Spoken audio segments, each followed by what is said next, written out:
Hello and welcome back, everyone. مساء الخير. حياكم الله من جديد. We hope you enjoyed your lunch that was created by two amazing Bahraini chefs, Sheikh Hafsa Al Khalifa and Chef Yusuf Qambar. So, for the last part of the day, we're gonna address two critical topics: food waste and the role of innovation in gastronomy tourism. These are two topics we're going to discuss today in the final part of this forum.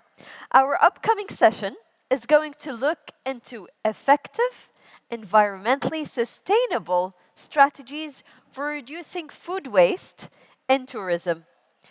To lead this discussion, please welcome our moderator, Svetlana Mikhalieva, coordinator of the One Planet Sustainable Tourism Program at the United Nations Environmental Program.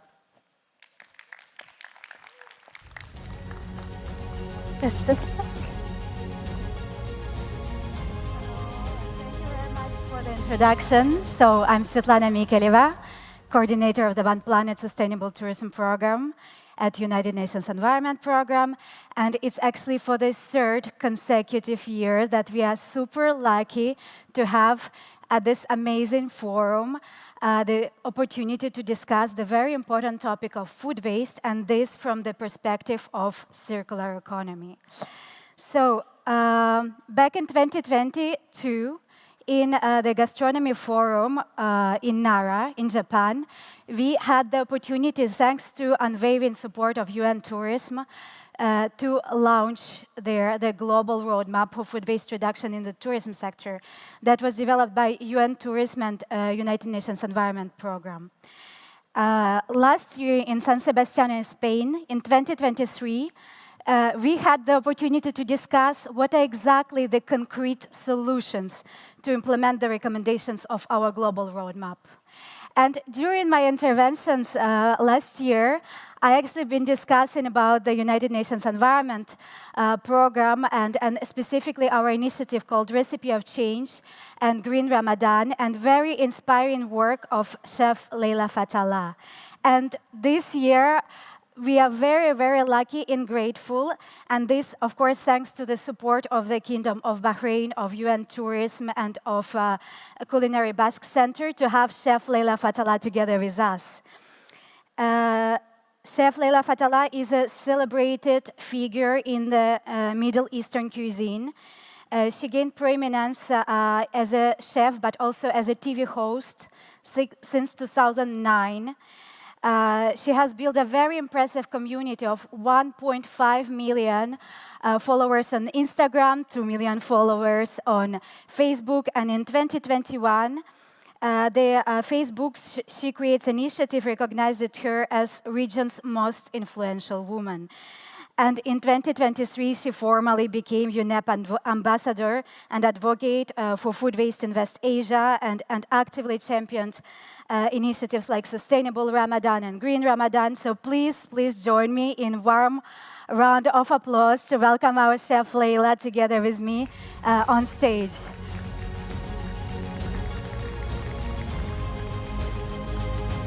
Thank you so much, Chef. We extremely value your support. Please come sit next to me.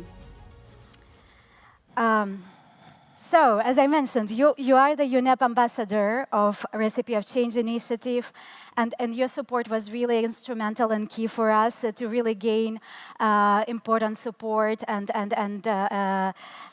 really move a lot of things thanks to your participation. So, could you tell us a bit more about this initiative, Recipe of Change, and also why you think social networks is such an important tool to advance initiatives like this one? Okay, first, thank you for the introduction. And thanks for the Bahrain for having us in this beautiful event. About the Recipe of Change was created to reach every woman in their houses, because people don't know what food waste is. They think that they only throw the food in the garbage and it's gone. They don't know that yearly $1 trillion are wasted due to food waste. They are lost. They don't know that 8 to 10% of the greenhouse gas emissions is caused by food waste. They don't know that financially people are struggling due to food waste. So we said that we should tackle this topic and reach out to housewives to help them find new ways to reschedule their plans, to create their shopping lists. So we had many ideas. So first, basically, you started with consumers. It was your first target audience. My target audience was housewives in the beginning. So we started with social media platforms. We were spreading awareness. We were giving them tips. We had the grocery shopping. You have to create a list before going to the supermarket and buying your food for the whole week. Plan your menu for the week so you know what to buy. People, when they go to the supermarket, they see the promotions and they start buying without looking at the expiry date. Once you reach your house and you put everything together, you will find yourself at the end with a lot of products that are expired and not usable. So we gave them tips and tricks about how to store their food, the older in the cupboard, the ones that have longer shelf life in the cupboard inside, the one that has shorter shelf life in the front, so you can use them and not waste them. And how did you start talking to the tourism sector then? After the success of Recipe of Change in the household, we decided to go bigger and reach out to the HoReCa sector. This is where Hilton Hotel joined us, and we started working on the training. You need to be trained and educated in order to reach to a point where they know what they're doing, and why they are doing it. So it's about training the team, give them the tips, giving them the ideas and how to work, how to deal with the leftovers. Even when they're preparing the buffet or any meals they are serving, the quantities, how to serve the quantities. For instance, when we were working on sustainable Ramadan, in Hilton, when we went to Riyadh, we were fasting, and then we went to the buffet. We saw that half the quantity of the food cooked for this meal is served, and the other half is in the kitchen. That's so impressive. Yeah. So basically, what they were serving, 2 kgs at a time, and then the rest was in the kitchen. They were serving the chicken in a glass closed thing, and you open, you take. So whatever is inside is safe to be served later. At the beginning of Ramadan, they were serving the remaining food to the Saudi Food Bank. At the end of Ramadan, there was no food for the Saudi Food Bank. They were able to cook the meals and prepare the meals according to the consumption, because they calculated. Why they calculated and how they calculated. This was thanks to Winnow, the AI. Wait, you go too fast. Okay. She's so passionate. I'm so excited and passionate about what I'm doing. That's why we're so grateful to have you as advocate, because you are so genuine and you talking directly to people. So people just understand you and just follow you. And actually, for this past days, I've been seeing people coming just to Chef Leila saying, "I'm following you. Thank you so much." Thank you. We felt so empowered listening to your advices. So really, not a reproach from my end at all. I just wanted to touch base a bit rapidly why social networks, because you are a TV host also. Yes. Since 2009, you've been having a TV show. So why social networks specifically? Why not other platforms? No, because on social media, you can reach your audience easily. Social media is available 24/7 in your hand. You open your phone, you find whatever you're looking for. So I said to myself, well, I have this huge data on my phone, the people that follow me on social media, on Instagram, on Facebook, everywhere. So I said to myself, Well, when I started on TV in 2009, I used to give these tips to the people on TV, but now not everyone watches TV, so I should redirect these informations and share them with people on my social media.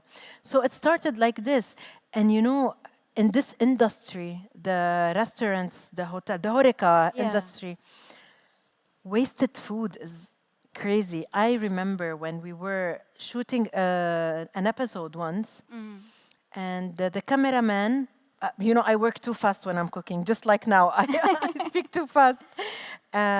So I cut it was a branded prawn bag. I cut it and I put it in the pan. And then she said, cut. He didn't take the shot. Throw it. And I was looking at her and you are throwing fresh shrimp that are still, we can use them. Give them to the team so they can cook it and eat it. Why throw them? She told me, no, we're in a rush. Throw them, bring back the pot. I said to myself, no, this has to stop. And even the team in the studio, they were telling me half of the food cooked is thrown. That's crazy. So that's horrible.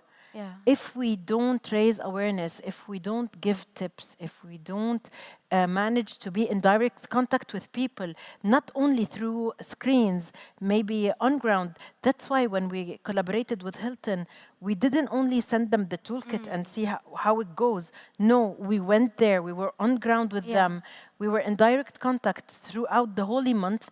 So at the end of the month, they were able to Let's talk. So what I suggest is that maybe we take a look on a very inspiring video from Hilton and Reno, just to have a bit rapid overview of the project. And then I would really like us to discuss a bit more the impacts of the Green Ramadan initiative. So can we have a rapid look on the video, please?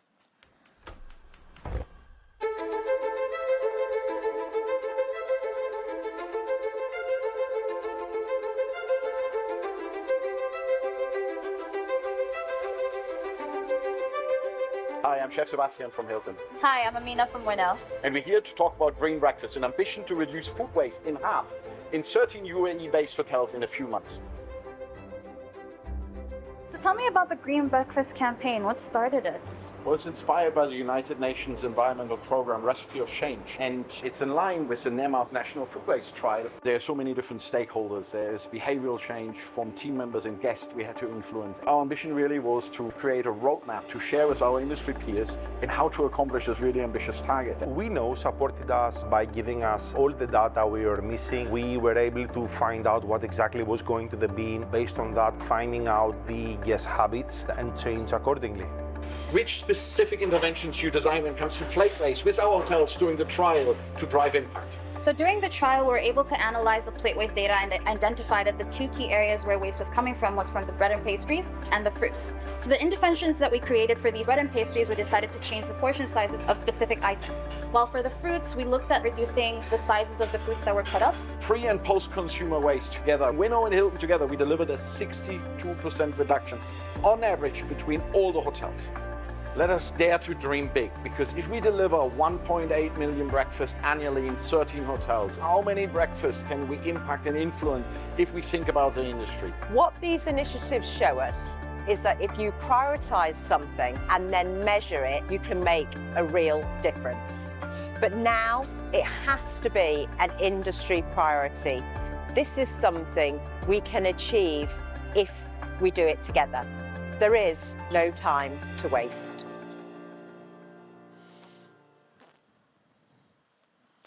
So I really love this video because it really is our businesses and chefs that are talking themselves about why it's important for them to tackle the food waste. So I find it particularly inspiring because in the end, what matters is them taking action, not really us having talks here, right? They are the ones, the creators of the impact. That's why I find this video so inspiring. That's why I find the work that you are doing particularly inspiring, and particularly at this amazing project, the Green Ramadan. The results that were achieved were just extremely impressive. Yes. UNEP studies in West Asia, they show that during the holy months of Ramadan, the food waste increases by 50%. which is huge. Yes. So can you tell us more about really the impacts of the first year of implementation last year of the Ramadan campaign and how you grew it bigger this year, which is also so inspiring? So basically, the first year of the recipe of change with Hilton, by the end of Ramadan, we were able to reduce food waste to 65%. This is 65% not is 65% enormous. less food waste during the holy month of Ramadan. By the Can we have a round of applause because I think it's really impressive. Well, yeah, Thank you. we did a great job. So, and after the success of sustainable Ramadan, they decided to go on sustainable breakfast. It's, and you see, they are motivated because they saw great results. It's not something, yani, they worked hard on it, but it was what did worth you it. do? What did you do to achieve this 65% reduction? So basically, we trained the chefs. We were on ground with them, and they were very cooperative. Yani, they did a great job. We were in contact with them through the whole month. We went to Qatar, we went to Riyadh, and we went to their kitchens. We saw the operations, how they're doing everything. And at the end of the day, when they contacted us and they said, "Are you ready for the results?"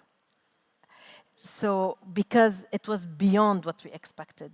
We didn't expect this much. And beyond training, I believe you worked also on the conception of menus, menu sizes, also on Of course, procurement. yeah. This was part of the portioning, the presentation, the serving. It was all calculated. That's why I told you when at the end of Ramadan there was no food for the Saudi Food Bank because they knew the portioning, the consumption, and they worked accordingly. And this year, please correct me, I don't remember figures exactly. You scaled it up in 7 other countries? Yes, it's Malaysia, Qatar, Kuwait, UAE, KSA, Kuwait. Did I say Kuwait? I don't remember. I have them written. I have, yes. Doha, Dubai, Riyadh, Turkey, Malaysia, Kuwait, yes. So if you're part of these countries, but also in other countries, and if you're interested, we are very, very welcoming you to join us. Of course. And join the forces with us. Of course. And I have a last rapid question before we move forward to the next part of the panel. So also within the framework of this collaboration between Hilton and Reno, specifically in Riyadh, I believe you collaborated really on an initiative that was aimed at empowering women chefs. Yes. Can you tell us a bit more about this? Well, what I find it really impressive is that in Hilton Riyadh and all the Hiltons, they count on women. They hire women chefs, which is excellent. Why? Because these women will be future mothers, or they are already mothers. So when they work in such initiative, they will not, this topic where they're working on will not only be applicable at work, but also at home. So it's something for the generations to come. It's not only for their work. So this is a very good thing because women build up on their children and they teach them, they educate them. So this is how effective this step will be. So basically 2 in 1. You're training professionals, but also addressing a message to all of the women out there, saying that they actually can make the change. Yes. I think that's extremely empowering. Thank you so much, Chef. So before we close, I think we have a call to action together, right? Yes, please. I would like to call all my fellow chefs, all the hotel chains to join us in the recipe of change, because we can do a change alone, but together the impact will be bigger and stronger. So yeah, this is my call to action. So join us. No one wants to join. Please. So basically, in the end of this year, just to complement what Chef is saying, we will be launching the Recipe of Change Toolkit, so very soon.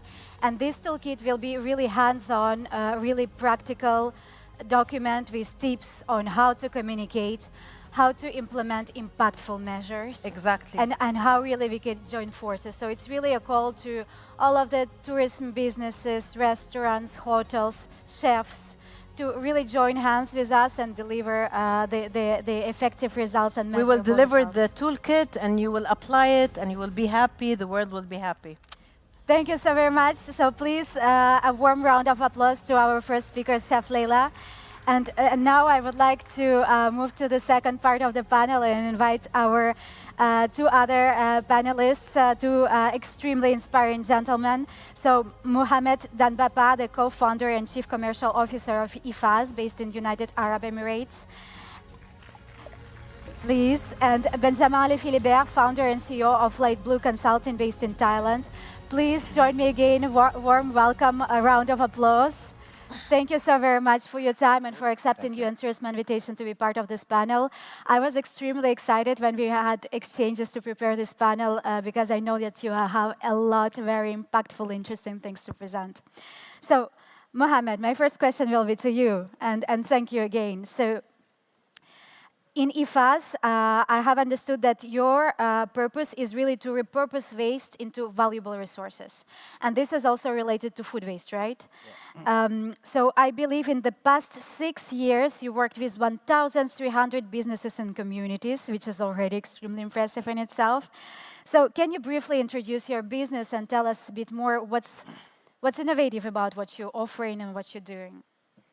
First of all, thank you to the UN Tourism at the BCC Center and the Kingdom of Bahrain for this kind of invitation and hospitality.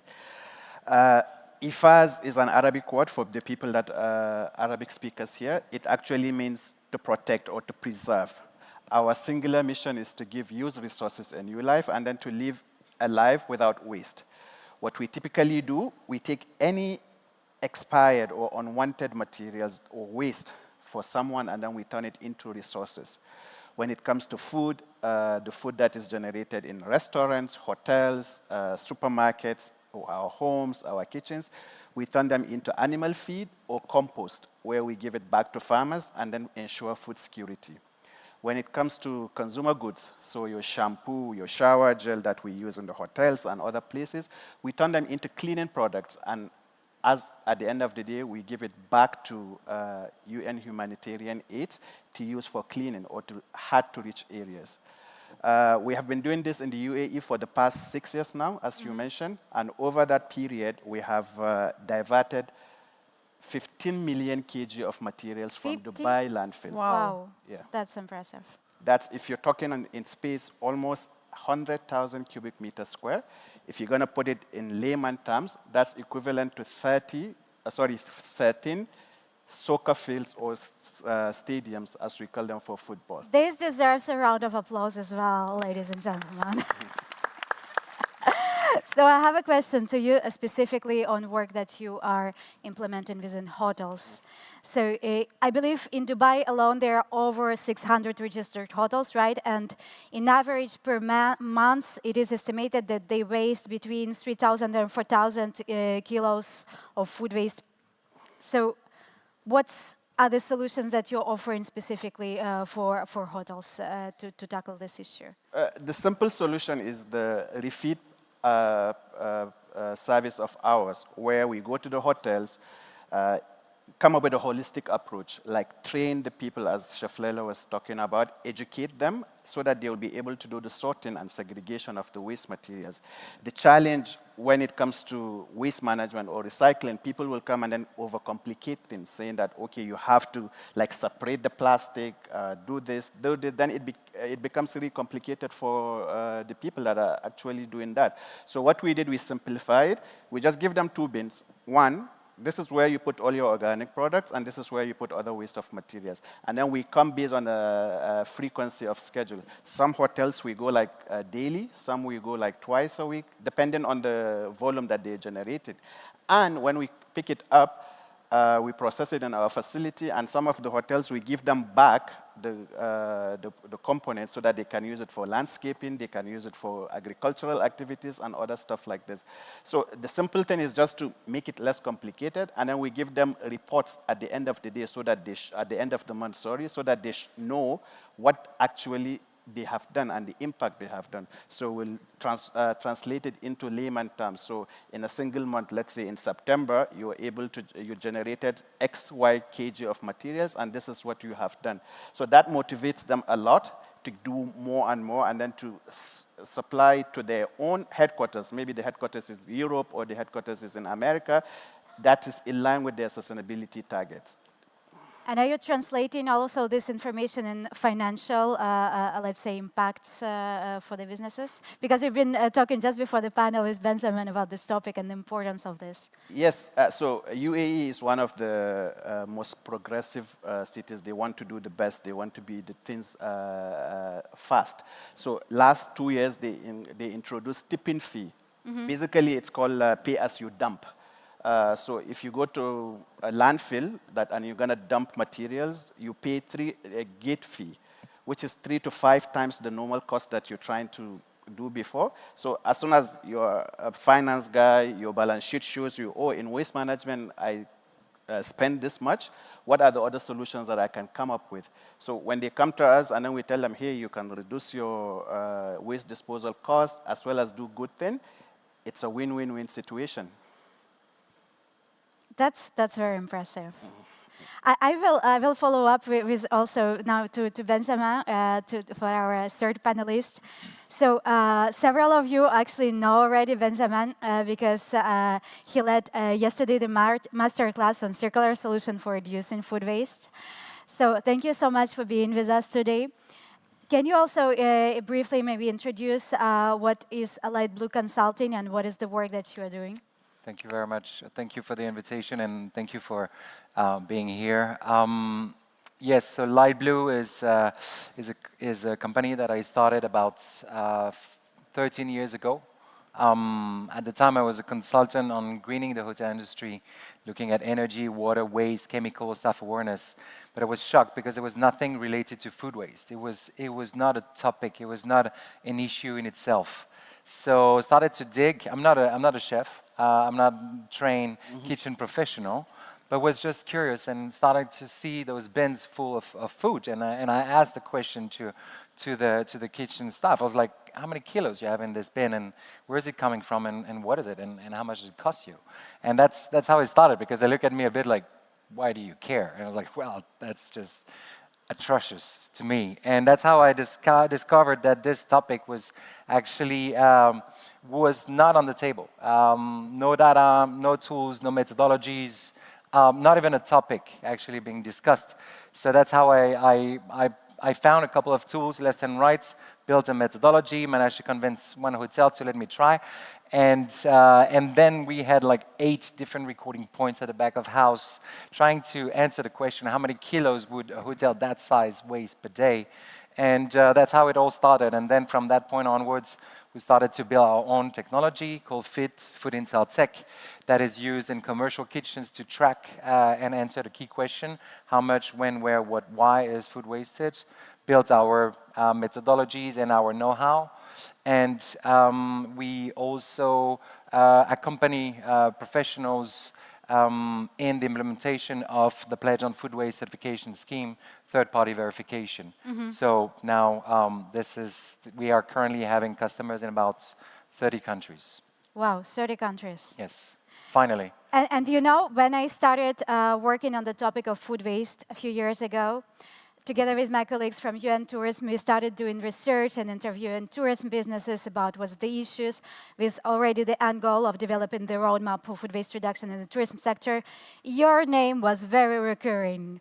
Contact Benjamin, talk to Benjamin from Light Blue. He's the guy. I'm annoying. And already at the time, you were extremely well known and well positioned for very innovative solutions and the impact. Because I feel like we've been known each other for a few years now. You are extremely impact driven. It's really like the core for you, making sure that the work that you're doing is actually really delivering results. So big bravo to you and thank you. Thank you. That's a bit the for those of you that were yesterday in the classroom. That's why I was telling you that I was anxious because there's not that many people that showed up, and I was like, guys, my carbon footprint to be here is massive. So I need to convince some of you to join hands and tackle that dramatic We issue. have a live stream as well, so don't worry. So for you Yes. online, hope to connect. So my next question is also a follow-up question to you. So with Chef Leila, we touch based on the importance of measurement. Yes. Measurement is key to really see if there are impacts in the solutions we are implementing or it's just for communication. Yes. So I believe a Light Blue consultant, you developed yourself a measurement tool, a measurement solution. So can you tell us a bit more? And if you also have like examples from the businesses with which you're working, like about the impacts that you achieved, we would be very interested. Yes. So it was funny because we're not a tech company. So we started from the Yes. issue, you know, so from weighing one bag after another and then writing down and then putting it on an Excel. And then those Excel were starting to be thicker and more complicated. And then a friend of mine was like, hey, why don't you put it online and then start designing graphs? So like, okay, good idea. And then, you know, we started with this, and then the next iteration was an intern that said, hey, what about we develop an app, and an app that could be used for the data entry point inside the kitchen. Like, hey, cool, let's do that. And now we introduce a new component, which are basically our technology fit is based on generic devices. And I think for us that's quite important. We're not trying to push any specific hardware. Any device like my phone can be used as a data entry point. Now we added a component which is those scales that would send automatically through an API system where you are, which shift you're currently recording your food waste, and the quantity. So that means that there is only 2 clicks, which is why are you wasting food? Is it spoilage, preparation, buffet, or plate? And what is going to the bin? So in 2 clicks, you collect the data. And the fact that this technology is very affordable enables us to have multiple recording points, collect vast amount of data throughout larger organizations, and being able to have the big picture, because very often there is this focus, this misunderstanding by the industry that you need to focus on the buffet. What we found out is that actually buffet food waste is only 10 to 15% of all food waste at the hotels. So the biggest chunk, 50%, is happening behind closed doors. And then the rest is plate waste. But so addressing the buffet food waste is great, but it's a small percentage of the big picture. So that's how we built this sort of technology. And now we're mixing it with all the financial data sets. Because I think the issue of food waste is intrinsically linked to the financial impacts. And many professionals still do not, that's a conversation we had this morning, still do not necessarily dare going to the bottom of it. The bottom of food waste is have a blank, frank look at how much you have at the back of house at the end of the day. Use a simple methodology to define what is 1 kilo of food waste worth, add the component related to your pickup costs and all the hidden costs, the human power plus the wears and tears of the equipment, and then define, okay, if you have 600, 700, 800 kilos at the end of the day, how much does that represent, and then multiply by 365. And then tell me that this issue is not serious enough. So we want examples. Concrete examples, tell us more. Well, that's okay. So, rule of thumb for those of you that are in the industry. Let's say you have a hotel that is about 1,000 covers a day. Then you would multiply by an average of, let's say, 300 grams per cover. Then you multiply by on approximately $4 to $5 per kilo. Then you multiply by 365. That gives you a rough idea of how much you waste on a yearly basis for this specific hotel, and we're looking at $500,000 to $700,000 for the examples I'm using. $500,000 to $700,000. $100,000. So business case here. Yes, and this is very important. This is the cost of food waste. If you take, and I'm guessing there are some people from this conference center, if you do the same, you can do the same here. If you are going at the back of house, we worked with another conference center a couple of weeks back. If you manage to channel off your food waste to where you're supposed to collect them in a refrigerated sort of room, and measure, even you do this for a week, you have a clear idea of how much you're wasting on a yearly basis. So those is costs, right? It's not savings. For the savings, this is a different type of methodology, which I would love to touch on, but I don't know if Maybe. If you have more time, I will get okay. back to you. Okay. So let's move back to Mohammed. I want to touch base with you on extremely important topic and a really important topic for the work of the One Planet Sustainable Tourism Program. So as many of you know, UN Tourism Forum on Gastronomy Tourism is taking place at the same time as COP29. So Climate COP this year is actually ongoing right now. And for the very, very first time in the history of all Climate COP, the topic of tourism and tourism as a sector will be addressed during an entire day, and it will be tomorrow, 20th of November. And this was possible really thanks to huge dedication of UN tourism colleagues, of course, of the COP29 presidency and our humble UNEP work as well. let's recognize our joint efforts. So tomorrow we will be really discussing about how we can drive more impacts of the tourism sector in terms of mitigation and adaptation. And Chef Leila touched based on this rapidly in her intervention. So food waste accounts for 8 to 10% of global GHG emissions. This is huge. This is basically represents the equivalent of tourism sector emissions, including transportation. So, like, just imagine. This is really, really huge. So, Mohammed, can we talk a bit about more about the climate impacts, GHG impacts? Because I believe you are also accounting and paying extreme attention in your work to this aspect. And I believe you just traveled to COP last week. So. Yeah, we actively participate, just coming back from Baku, and it's wonderful to see for the first time organic waste is mentioned in the declarations, and the expectation is all the countries are expected now to sign a declaration to tackle organic waste generation. Last COP, there was a summit on methane, because typically you only focus on carbon emissions, but we find out like methane is one of the dangerous among the top 3 emission factors. And what is the main cause of methane? It's landfill. And what happens to the food that we generate? In majority of the time, it ends up in the landfill. So if we really want to tackle the climate change issues and drive actions, we need to stop sending food to the landfill, because it's a biggest emitter. Solutions are out there. From the masterclass yesterday, there were like priorities of what to do, from feeding people to feeding animals, all the way to the composting that we're talking about. So there are a variety of solutions out there that can actually help to tackle. But the good thing is now it's in the declaration from the COP agreement. We're going to see lots of frameworks and directives coming from the national or from the federal government. We have many government entities around. So it's a good thing to bring the private sector as well as the public sector to solve the issue that we all know it's getting worse and worse. We're thinking of keeping the temperature at 1.5 degrees. It's not a discussion anymore, because we are going beyond that.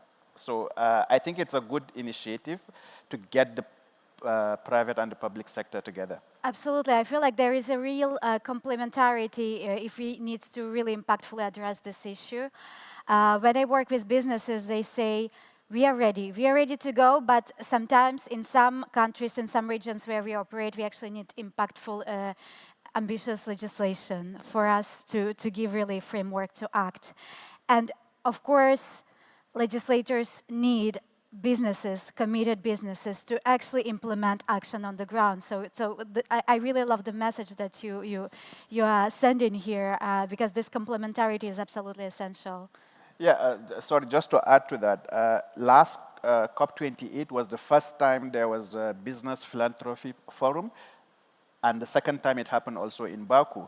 The objective is to bring businesses together and the government to sit down and negotiate. There are many critics of that saying that, okay, you don't want to get businesses together, but Businesses need government, government needs businesses. Government's main function is to facilitate, and then the business will do the execution. And we have seen commitment from companies that we work with, such as Unilever, that they're very good at the top of things when it comes to sustainability. That's their ethos, that's their principles, something what Chef Leila is talking about. Like, it has to start from somewhere.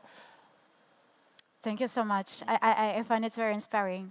Any reactions from to other panelists on this specific topic? Please. Okay, so that's what we were saying, and we were talking about. People blame the industry, they blame the climate, the gas emissions on the climate change. They don't know that food waste and loss cause they harm the nature, and they cause the gas emissions. So I know it will not be easy to achieve what we are looking for, but we should start somewhere. So it's we should talk to schools, universities, hospitals, every part of the society, and this is how we will be able to achieve our goals. It will not be easy, but we have to. Thank you so We have much, to do what we have to do. Absolutely. So let's switch completely the topic now, because just food waste issue is just so complex, so wide. So we really need to try to address it in a really systemic manner and see how different approaches are possible in order to really drive transformation. Of course, behavioral change transformation, but also transformation in how we do business, Mohammed, right? Yeah. So I believe you also innovated quite a lot in your operations in terms of how your business is approaching consumers directly, so individuals in terms of tackling food waste. So can you tell us a bit more about this? Last year we launched an initiative called Food is Not Waste. So food is everything, as we hear at this forum. It brings people together. When we're sad, we eat. When we're happy, we eat. We celebrate with food. So food is everything but waste. So this is the message we're trying to send. And the idea is to, one, raise awareness about the food waste. Some of the people are really shocked when Benjamin yesterday asked how many liters of water does it take to make a cup of coffee, and people were shocked to find out. So if you raise awareness, then people will take action. The second thing is to change the perception. Okay, there are many things to do with it, from what we're talking about, feeding animals, giving it to donation, food banks here and there. And the third thing is, if you change the perception, then you'll be able to do the reduction that we're all talking about and then have the climate impact that we all mentioned together. So the campaign was launched in collaboration with Ministry of Climate Change in UAE, Dubai Municipality and Dubai Chamber, and it brought all the stakeholders from the hospitality sector to academia to private companies and manufacturers. And the impact it made is now what we went and then celebrated at COP29 to raise that awareness so that people can start taking action. We have many activations that need to happen within the region to make sure that people are actually aware of what needs to happen. We tie up with influencers because you need this message to be passed over. One of the campaign ambassadors was an influencer that does food blogging. They go to restaurant and do the review. So when tourists come to to your cities, they go and look at influencers, that food bloggers that they do review. And now he's a campaign ambassador of Food is Not Waste. So whenever they go, okay, I'm a tourist, I don't have to pack up what I cannot eat. What are the other options that I have? So this is what the campaign is supposed to do, so that in every stage of the chain, there is an action, and the action has to be scalable and actionable. I can decide to go to Saudi and do it, or go to Bahrain, or go to Tokyo, Canada, and do that, because food is universal. Absolutely. Chef, I think we should join forces. Yeah, we will. What do you think? We will. We will, okay. So, Benjamin, my next question is to you. So when I was preparing the roadmap, again, back to the roadmap, and interviewing businesses, they were telling us, listen, we can have very fancy measurement platforms. We can have extremely ambitious strategies. If the staff is not committed, if the staff in the kitchens is not convinced about the importance of what you're offering to them, there will be no change. So how do you address this topic? How do you engage? What are your tips? How do you engage kitchen staff? Well, first, maybe let me get it straight. I'm not a techno solutionist, so I don't believe that technology will save us. I think it's an enabler. It's an accelerator, but it seems that a lot of people have faith that we can keep on running the business the way we used to, and there will be some technology along the way that magically, bam, we are safe. So for us, we really try to keep always people at the center of the solution, but down the line, I think it boils down to three simple things. The first one is leadership. If there is no clear vision, if there is no clear focus by the top management, by the leaders, that food waste should be a focus, forget about all the rest. This is just like small stuff, and there won't be any clear change happening. So the vision and the leadership is essential, because then the team understand that, okay, this is the direction we're taking now. The second is measurement, and you don't need any fancy AI, super advanced sort of stuff. Start with simple measurement, like weigh once a day, and then look at how much you generate. Face your waste, as we say it. I heard, like from some professionals, that it's important actually to have transparent bags, garbage bags. We like to do that, but first we like to remind the employees that they are safe. Yeah. Because there is this reaction if the condition are not set, You're not performant. Well, we got this situation where the staff would come to us and we were like, hey, I have a wife and 2 kids and I need to send them. I was like, whoa, no. We're just looking at what's happening and be transparent. But for this, you need the leadership that says, hey, don't worry, you're not, your position is safe.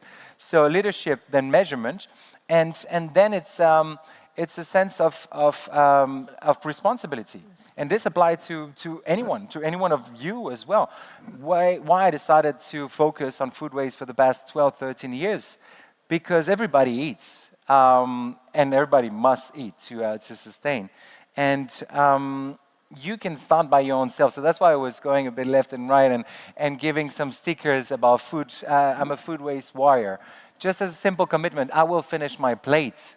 I mean, that sounds very dumb and oversimplistic, but it helps to remind ourselves. I felt so pressured these past 2 days. So I should spent you. 2 days with Chef Leila. I was And that's a good thing. all my plates. Yes. But that's a good habit. Yes. So again, like I would say, forget about all the fancy stuff. You have leadership, you monitor, and then you empower, you give responsibility, and you know that why you do it, and that's for us is essential. We always start with the why before going into the what is expected from you. So if the why is clear, then the how is easy. They would even come up with good ideas. What's your experience on staff engagement? How do you engage people, or they just come to you? No, engagement is just like he said. You should convince them why you are doing this. When people are convinced and they know what is next, what will happen after they are engaged and dedicated with this, they will act, they will take it into consideration. Because you see, as he said, leadership, when the leader says, you will do this, that's why we are here. We are asking to everyone to join us, because when it comes from the leaders, everyone will listen to it.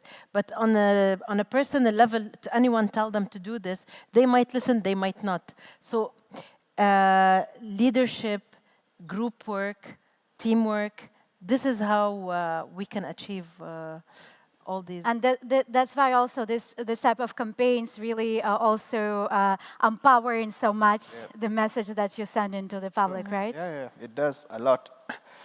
We do little things, like we give stickers, fridge magnets. I think I still have one on my phone. So you put it there, and then people just resonate with it. You're a tourist, you want to take a souvenir from one country or the other, and it has that message, it stays with you. So it helps a lot. That's very inspiring. And the message is it's not complicated, right? It's not. The idea is to just look at what you have in your presence. Like, okay, I need to cook. For example, the idea from when we started our company, it came from inspiration. I am from Nigeria. Back home, reuse is what we do best. If I have a trouser that is too short for me, I will give it to my brother. If my brother cannot use it, my mom maybe will cut it and then it becomes a rug. So the idea of reuse and transformation is nothing new to us.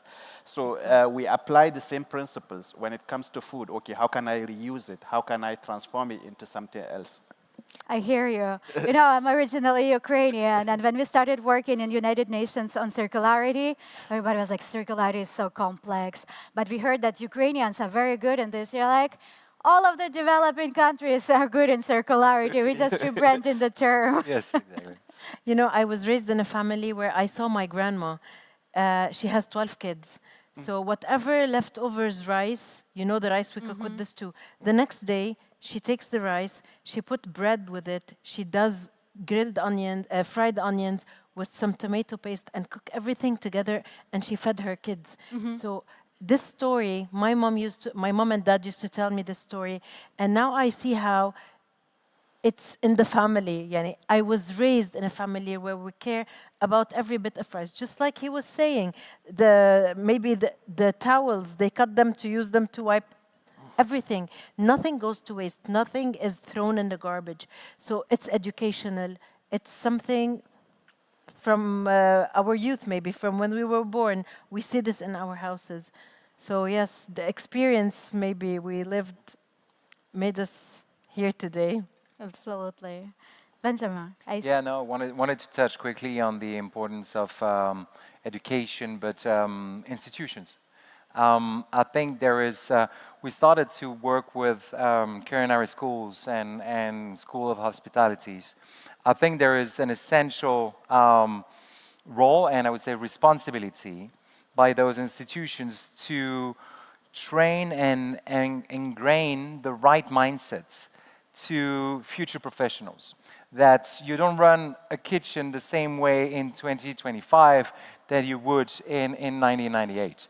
There are new components, new knowledge, new urgencies that must be taken into account in designing the content of the trainings and the practice of those future professionals. So we are working with some institutions on embedding food waste prevention in their courses, in what they learn, but also on how they can, when they practice into their kitchens, how you embed the fact that you need to monitor food waste on an ongoing basis as you are being trained to deep clean your kitchens once you're done preparing your food. And this is not only, working on the mindsets, but on the practice. And the ultimate goal is to prepare the next generation of professionals that are actually better trained and then in higher demand on the market than normal institutions that didn't get it, that it's time to move forward. Yes, absolutely. And last question, maybe to all of you. I thought that it would be really important that we close our discussion with really a reminder about the hierarchy of circularity. Oh yeah. Do you want to start? Would love to. The whole pyramid?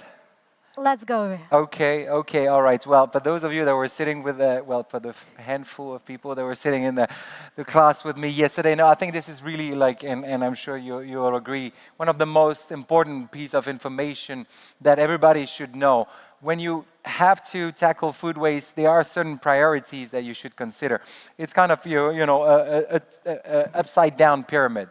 So the worst possible option is when you commingle you mix your organic waste with any non-organic, and that goes to the landfill. That's what we were explaining with the methane when it goes on to the landfill. So that's the worst possible part. Then the first option is to transform it. Transform your organic waste into something that is more valuable. So waste to energy is not that great, but it's better than sending to the landfill. Waste to compost. So to transform and bring those nutrients back to the work of IFAS, for right. instance. then bringing those nutrients back to the soil. Then the next options is to be able to take those organic waste and transform it for animal feed, and ideally animals that would re-enter the human food chain. So pigs or chickens or fish, because then they can be consumed by humans. Then the options that is on top of that is feeding people, of course, our peers and those that are not as lucky as us.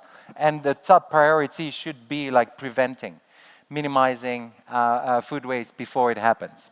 Absolutely. So putting in place strategies that, for instance, Chef Leila mentioned, but both of you as well, just reflecting what we purchase, how we store, how we prepare menus, how we communicate, so that food is never becoming waste, and we don't even need to redistribute it. Exactly. Like just we should prevent reaching the point where food is wasted.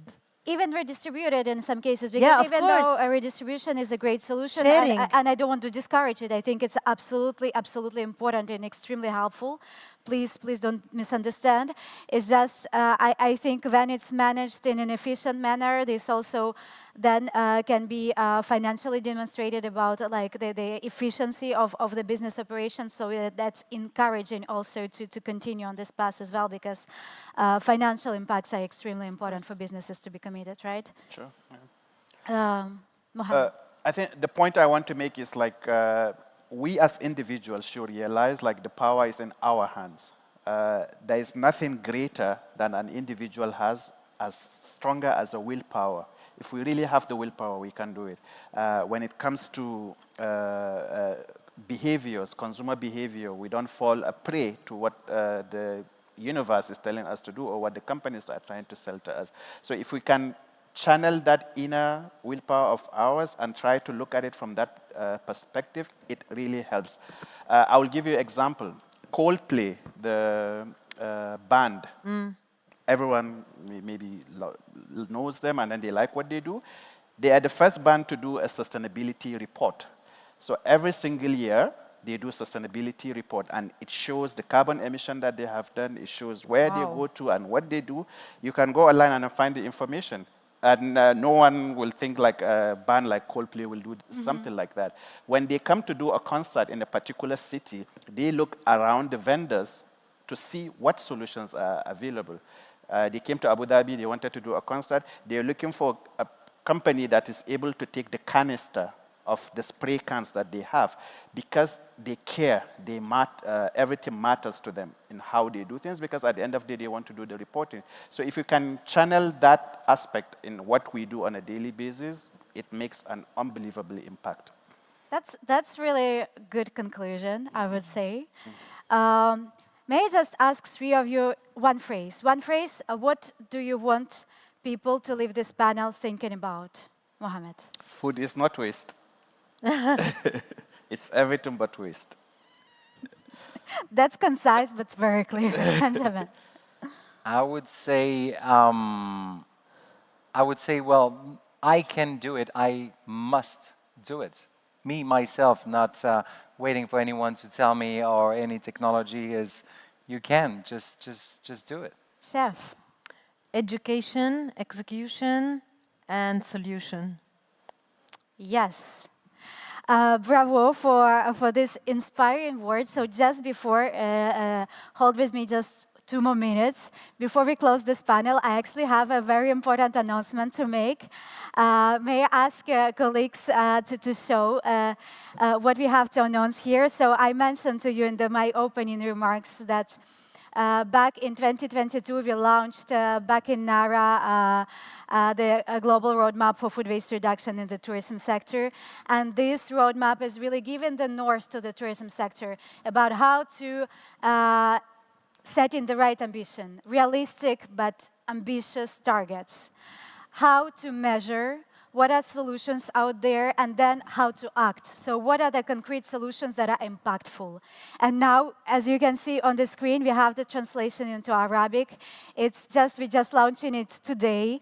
So I hope you will be numerous to consult it, to take a look on this, and really you will join the movement together with us and with my remarkable panelists. So thank you so very much for your attention, and huge thank you for the panelists, and please a warm round of applause to close the session. Thank you so very much. Thank you, guys. Thank you. Thank you. Picture. Thank you, Svetlana. Please, our guests, take a group picture for the beautiful memory and a very interesting session indeed. A great initiative, and we all hope to be a part of it. I guess recycling and, just saving the environment starts at an early age. I myself started it at home, and I hope to inspire our family as well. It's just the small actions and the small steps that you can take. You don't have to take big steps or major changes. You start with your bottle of water, and you keep that, and then you go on. So, moving on, and I know about this topic, just to mention, our chef, Lulu Asweilah, as well has a great initiative. She is working on an app called Wajba, and that's hopefully, we're gonna see it soon, and it's gonna change how we consume food and how we نحفظ النعمة. So this is truly inspiring. Now we're gonna move and shift our focus to innovation. Our final session will showcase 6 startups, 6 amazing startups with us today that are redefining gastronomy tourism with a focus on sustainability, cultural preservation, and scalability. I would like to welcome on stage Lara Kababbar. Please welcome.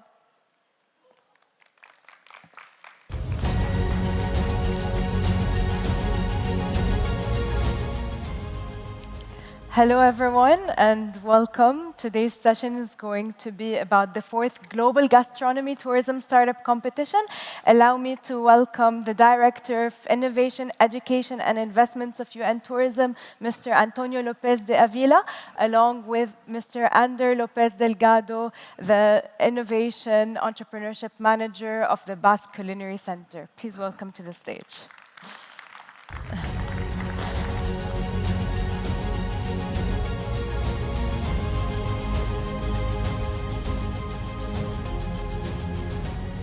Hello, good afternoon.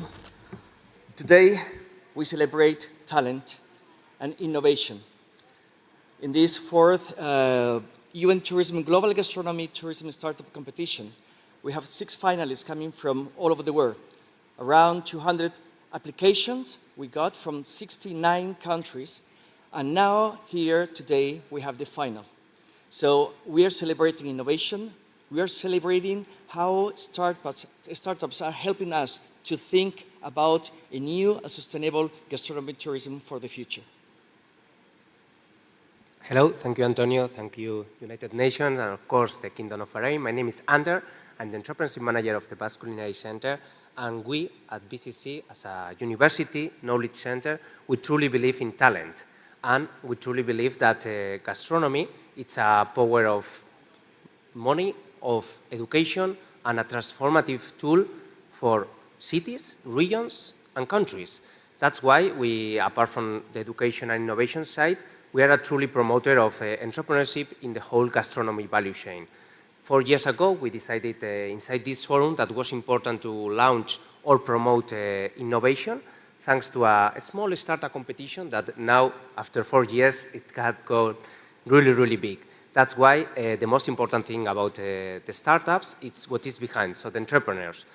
We think that we have selected the most interesting, innovative, and truly inspiring technologies behind that, but the most important thing is that for you, the audience, that you are here, that it helps you understand how technology is transforming all the gastronomy value chain, not only in the tourism side, but that you get inspired and you use these technologies, these startups and their solutions for your city, territory, and country. So thanks everyone, and good luck for the finalist startups.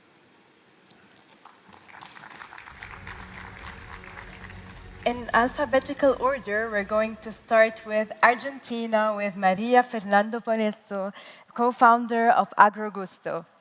Please welcome.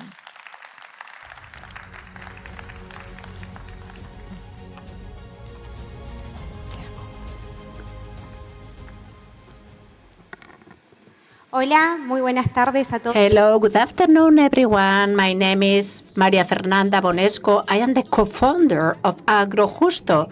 As you can see here, this producer is my father, and he has the organic products, and this history has to do all to live in this area and to see how this agricultural sector is living and these producers are living. And we have created a new way to trade with the products that is fair for the producers. And this platform, it has a focus to generate the conditions for the small producers through the technology. Here we have the case of two small apicultors from the south, from Mendoza, and we have seen that thanks to our technology, they have the training and they have been able to have a marketplace so that they can sell directly, and they have also a community that supports them, and a tool of blockchain that allows them to access to a very prestigious restaurant, Michelin, from Santauro, that is here with us with this commitment to improve the trade of food. This tool, what helps is to improve this experience so that restaurants, they will have incentives to tell their stories. And for all the agricultures and farmers that they have so much to offer to the gastronomy and to tourists.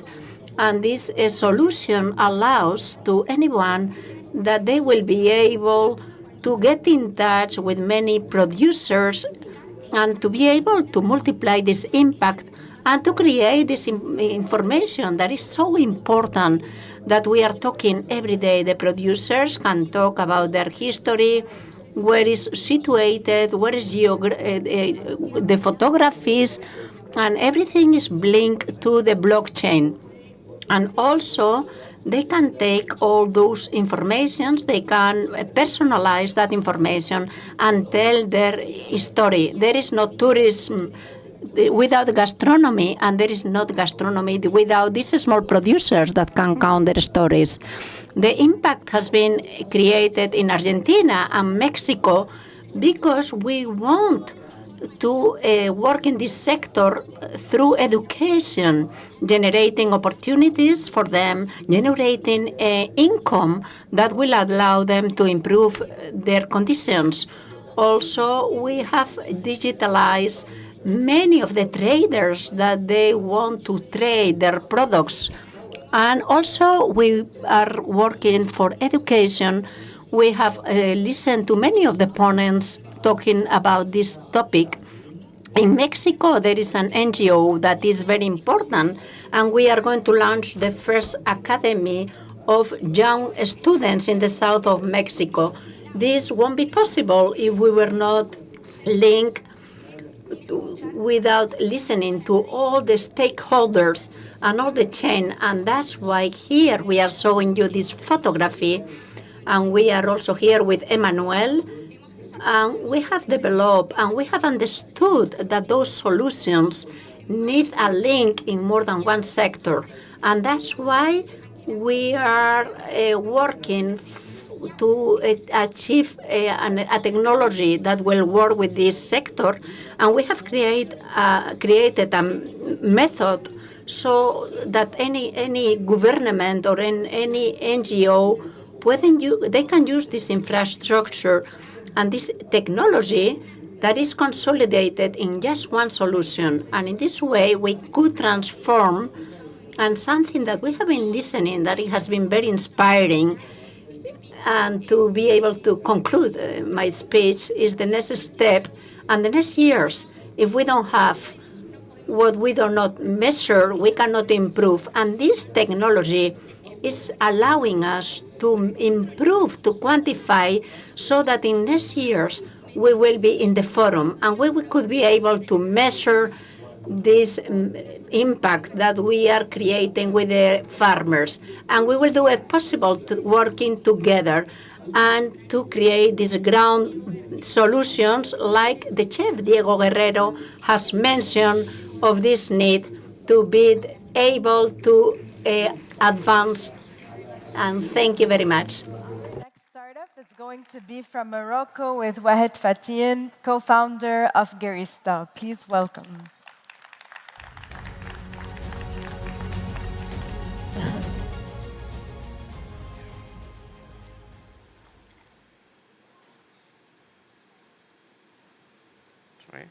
Hello.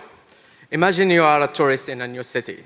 You want to try local cuisine, but the menu is in a language that you can't read, and the staff also doesn't speak your language. Or imagine you walk into a restaurant, starving. You sit down, look around, and where is the waiter? Oh wait, they are in the bathroom, or even taking a break, and you are stuck waiting. So awkward, right? So, as you know, it's very hard to make changes on or edits on traditional menus, and it cannot be with more than 1 or 2 languages. Your customers will spend at least 5 minutes churning and searching on your menu pages. It doesn't give your clients any experience, and of course, not sustainable. And we all know that printing is expensive, and we can't collect data from traditional menus. This is why Garista was born.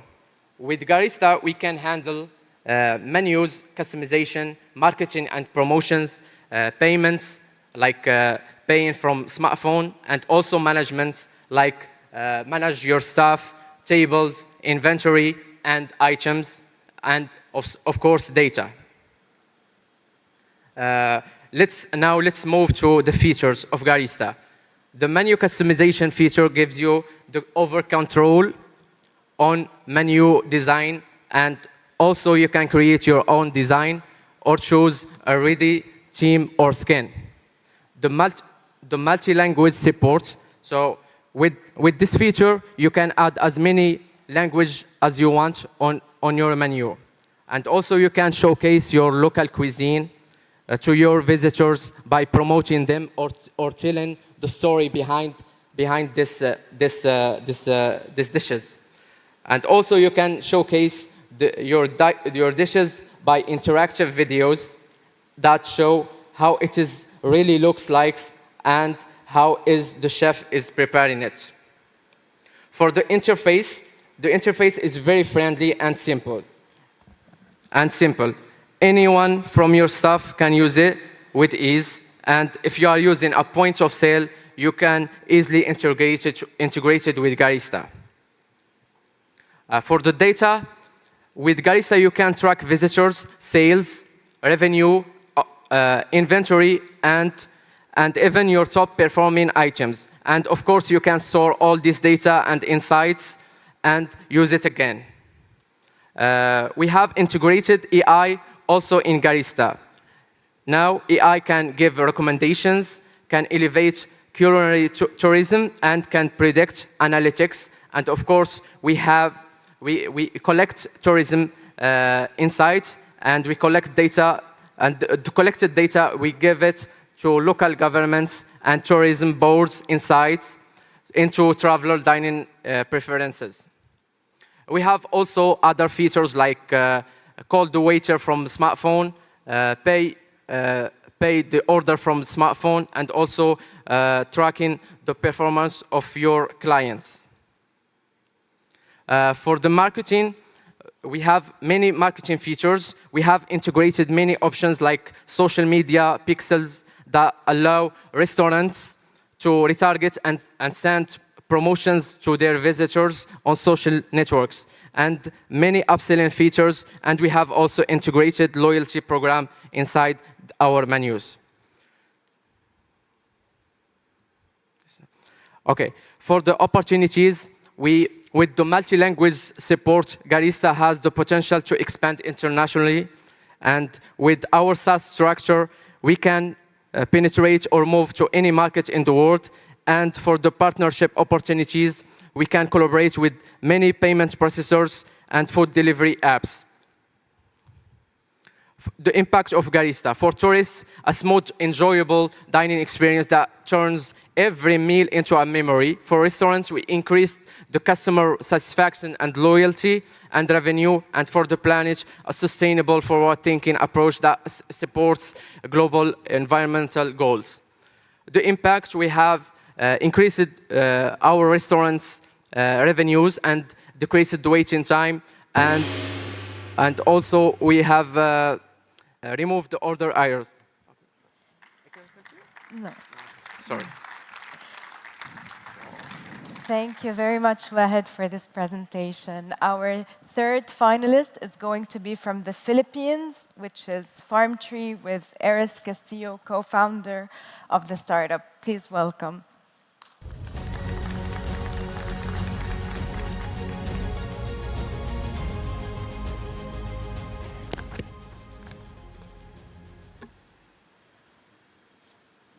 Farm Tree, precision agriculture technology.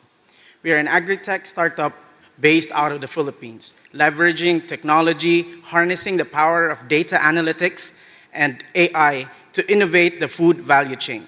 A problem, farmers earn $1 or less in their lives. This is heavily contributed to unsustainable agricultural practices, inaccurate data, and inaccurate access to market. Precision agriculture technology. This is our solution. It gives farmers increase in their yield, access to market, and reduce food waste. Result, $1 turned to $35. How do we do this? IoT sensors go into the ground, collects data, our AI analyzes it.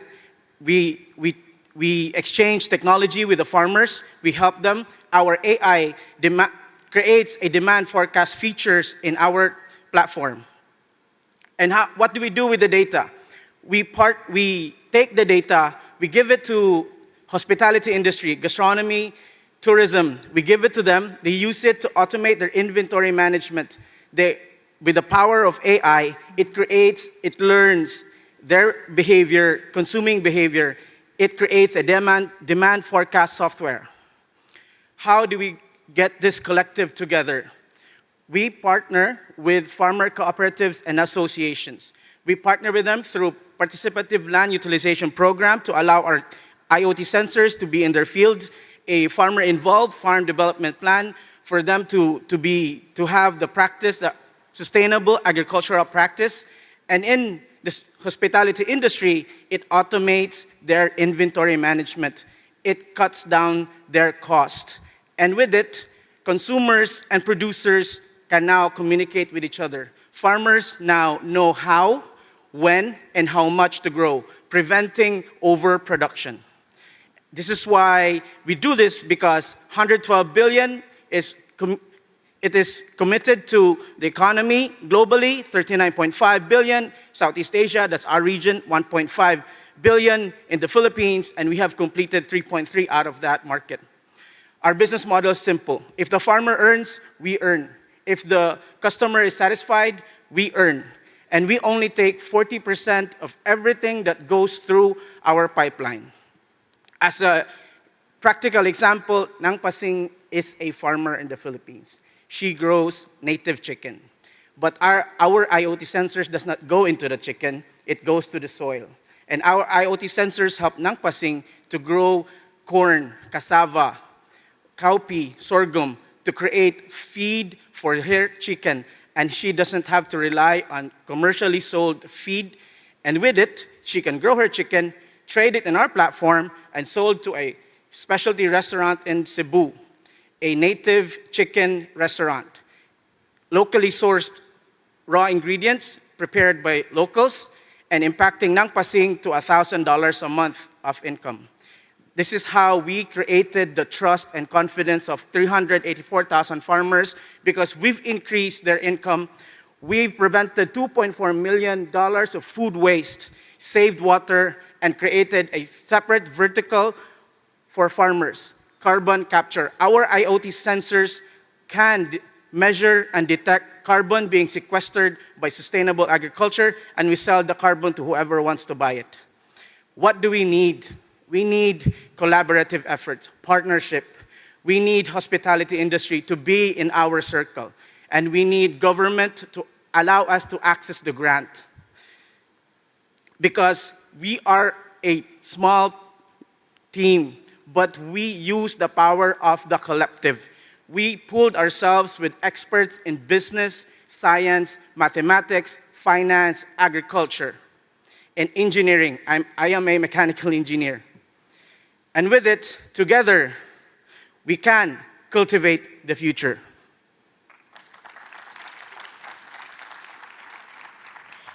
Thank you very much, Eris. So our next startup is actually from the region, from the GCC.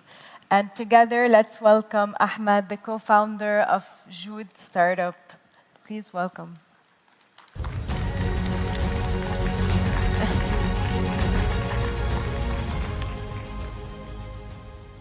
Hello.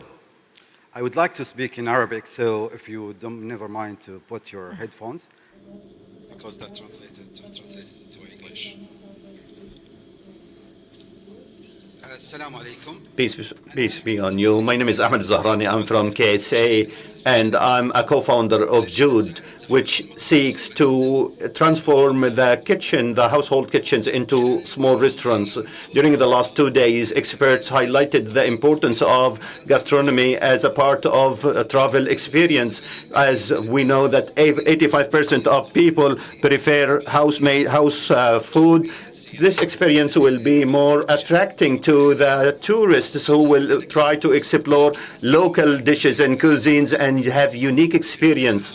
In the Kingdom of Saudi Arabia, for example, tourists spend more than $9 billion in 2023 on food. This number is increasing rapidly and remarkably because of the number of tourists that are increasing for the KSA. Let me ask some questions. Do you know this Bahraini cuisine? I think the people from Bahrain will know this, but this Ranjina, I knew about it last Sunday, 17th of November, when I met this Bahraini lady who you can see her picture on the presentation, on the dinner presentation, and I believe that most of you tried the Bahraini kebab.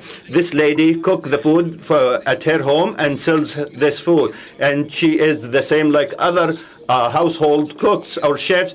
They are very talented in cooking, but they lack the other skills like selling and contacting customers and have challenges in the delivery. And I found out that these challenges are not limited to Bahrain or KSA, but it's across the globe. And despite the fact that the KSA facilitated during its legislations the work of chefs from homes and families doing this business, we have more than 22,000 families licensed to work from home as per the statistics from the Saudi entities. And now that the chefs and cooks are selling this through social media like TikTok and Instagram, which are not designated for this purpose. That's why we have this Jood platform. It's homemade food platform that will provide the people with an experience to taste the local food and homemade food.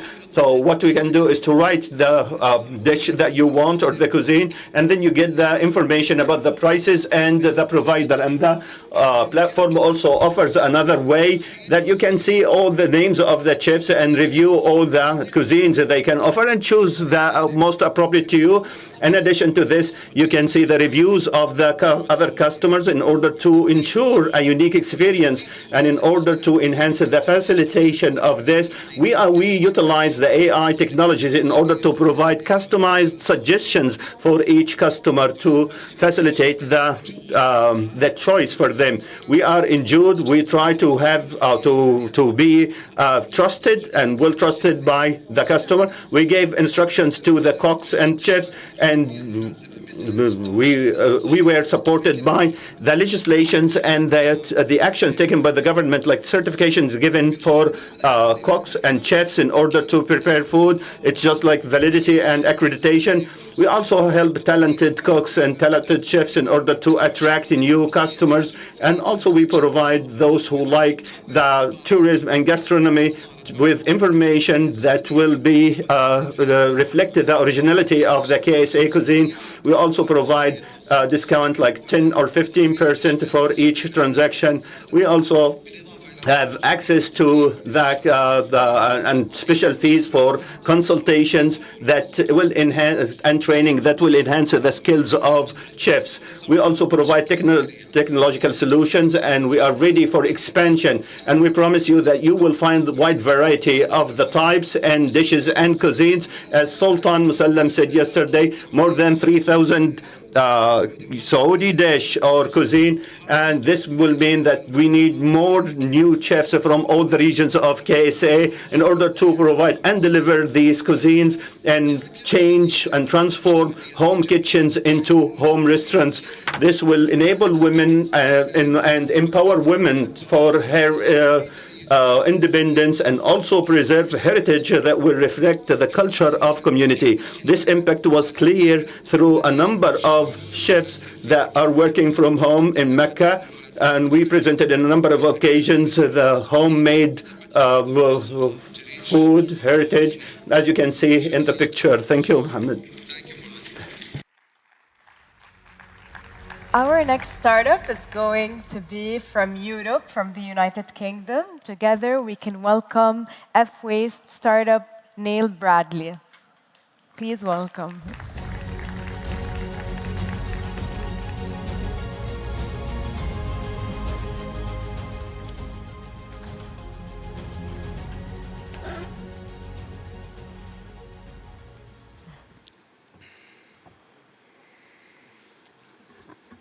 Good afternoon. My name is Neil Bradley, and I'm the founder of Kitchen OS.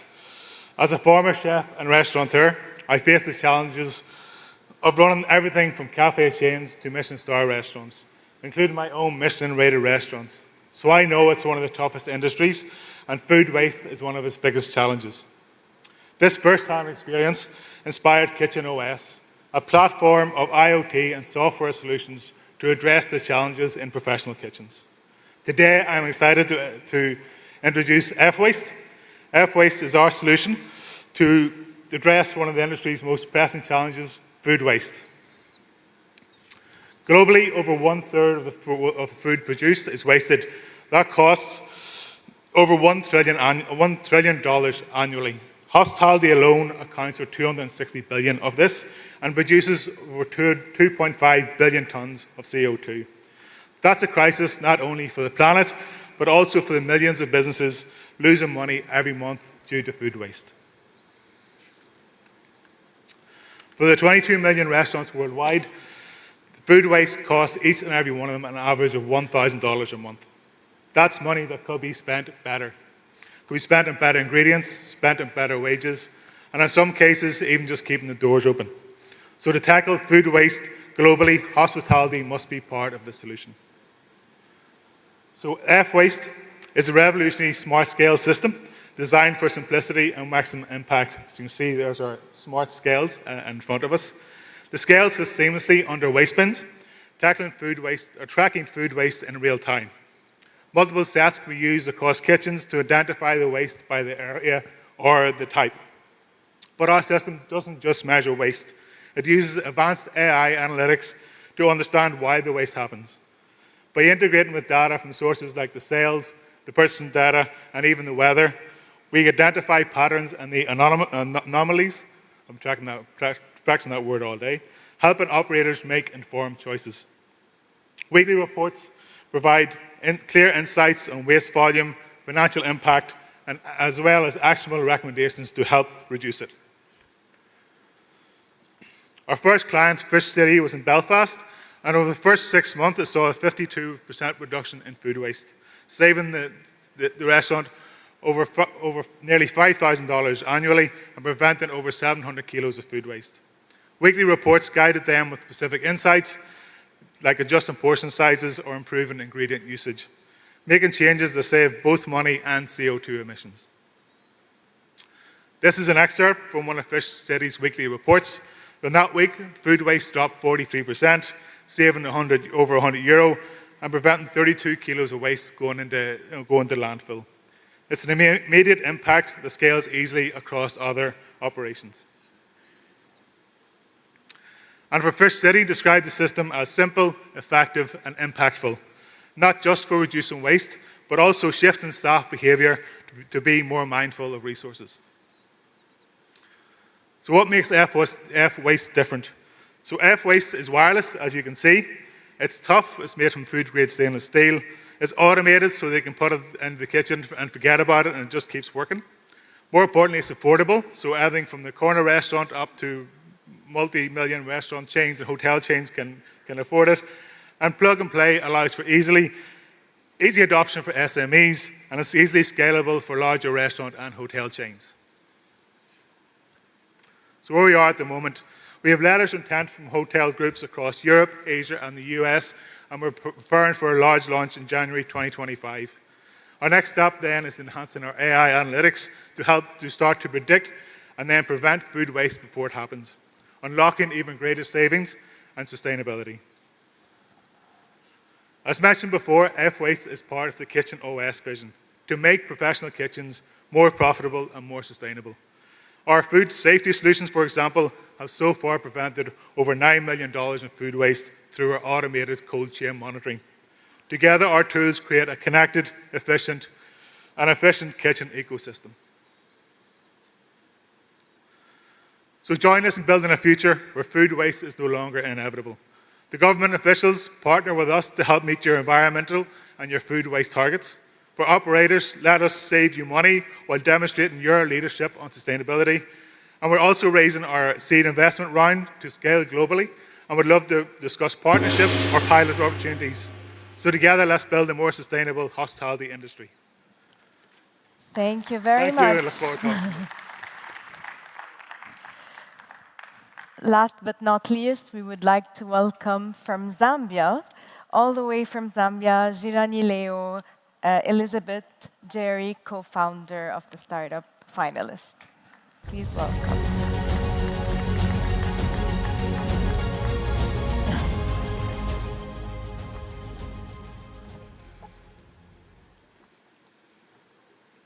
Good afternoon. My name is Elizabeth Jerry. I'm the co-founder of Jirani Leo, Africa's first food tourism platform. In the last 14 years, I've been living in Zambia, which is the home of the iconic Victoria Falls. And throughout my time in Zambia, I've had the unique privilege of experiencing something that most tourists never get to, which is eating the traditional foods in locals' homes. So I've been able to taste the mushrooms of the rainy season, the cakes made of wild orchids, the iron-rich tubers, and the juices made of indigenous plants and fruits. These hidden culinary treasures are not only found in Zambia, they're across Africa, but they're inaccessible to tourists. As I've traveled across Africa, I have seen a clear pattern. The African tourist industry is overlooking its culinary ambassadors, who are mostly women. These women are the custodians of their culinary culture, but they're not engaged in the tourism sector because of barriers such as low digital literacy, lack of formal employment opportunities, and lack of certification as chefs. Jirani Leo changes this. We work with women and youth who create and earn income from food tourism experiences. Jirani Leo works with government ministries to identify these women and youth, and then we train them to lead food tourism experiences that reflect their own personal cuisine and culture. These women and youth are now leading home-hosted meals, food market tours, street food tours, cooking classes, and more. Meanwhile, tourists and tour operators can easily find, book, and pay for these Jirani Leo food tourism experiences on our website, jiranileo.com. They can identify the country, the location, the type of food tourism experience, the date they want, and then there's an easy checkout process that asks about food allergies, diet requirements. People can pay with their credit card, or with tour operators, we have an invoicing system. As soon as we receive a booking, our staff link the tourists to our trained hosts for the experience, and we pay the host directly. In this way, women and youth are earning an income from leading food tourism experiences, and tourists are experiencing traditional African food in a way that's authentic and meaningful.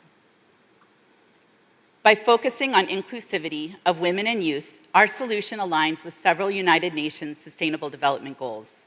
This includes economic inclusion by creating income opportunities for women and youth, empowerment of women and gender equality, sustainable tourism because we're promoting locally available foods with hardly any food waste, and of course, education and skill building by building the skills of these women and youth in food tourism.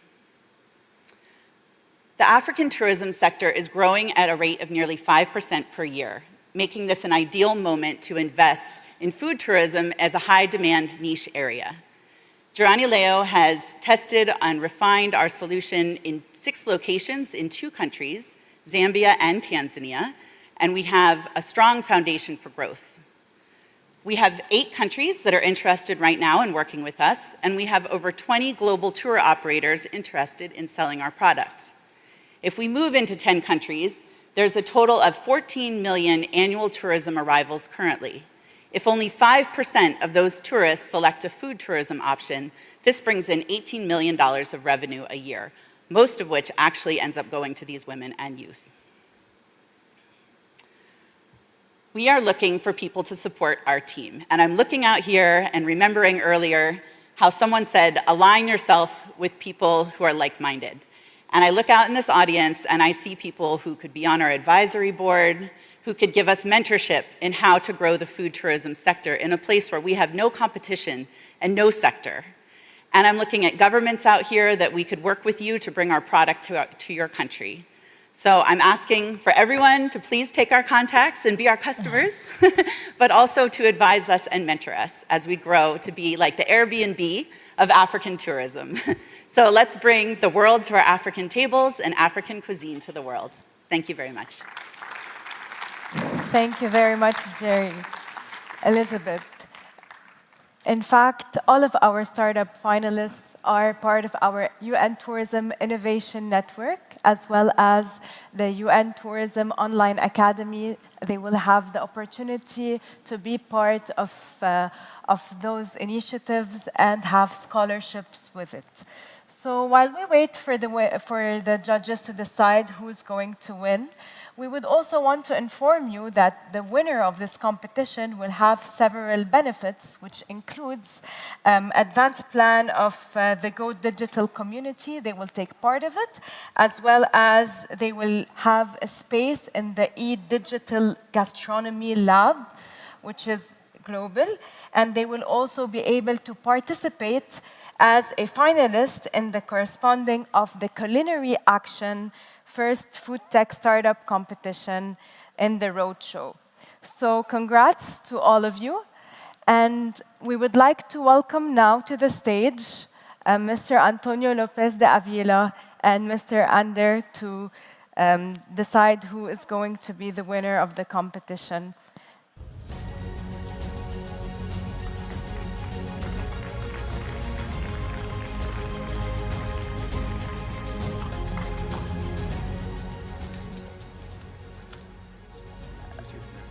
Okay.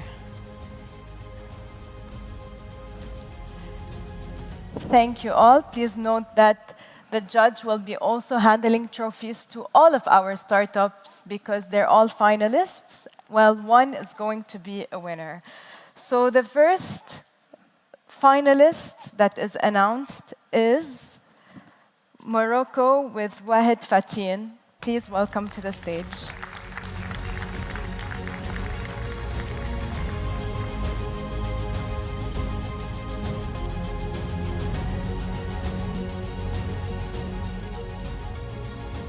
Our next startup finalist is Joud. Please welcome to the stage, Muhammad.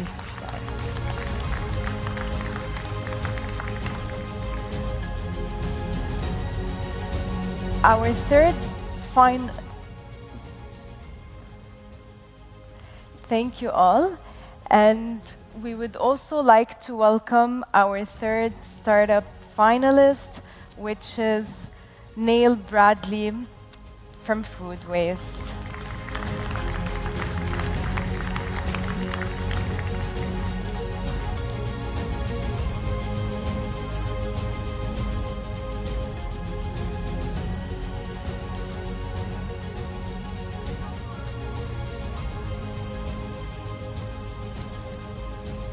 Before we announce who is going to be the 5th and the 6th, the winner of the startup competition, allow us to present on stage Mrs. Sandra Kervau, the director of MIPC, the director of the UN Tourism.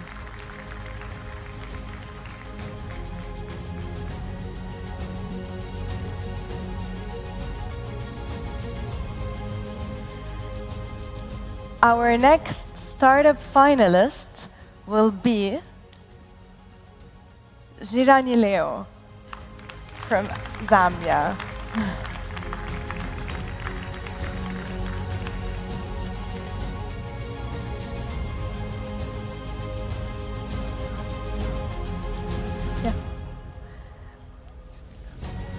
We would also want to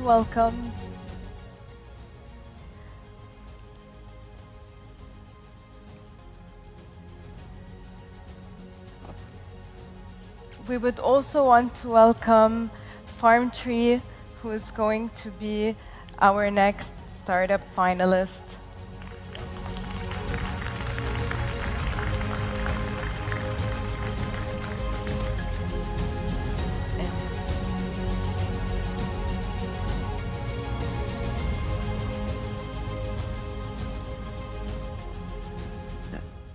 This means that the winner of the 4th Global Gastronomy Tourism Startup Competition is going to be from Argentina. Maria, please welcome and congratulations to...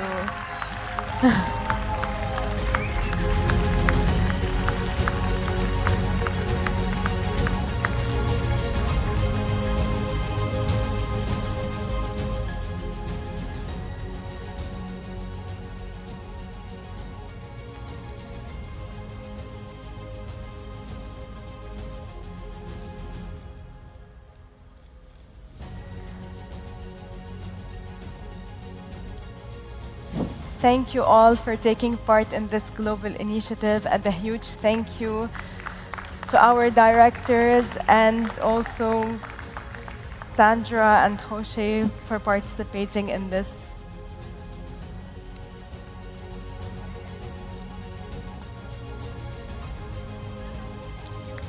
Thank you.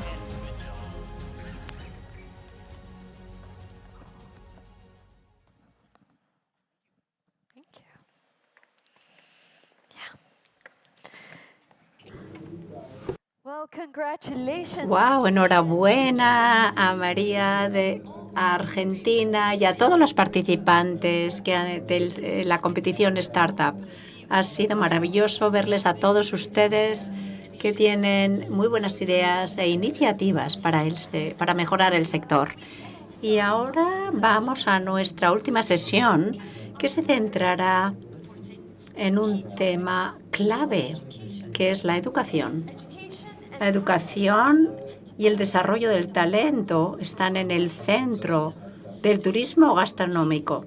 Y para saber más, acompáñeme a dar la bienvenida al escenario a José Mari Aizega, director general del Basque Culinary Center.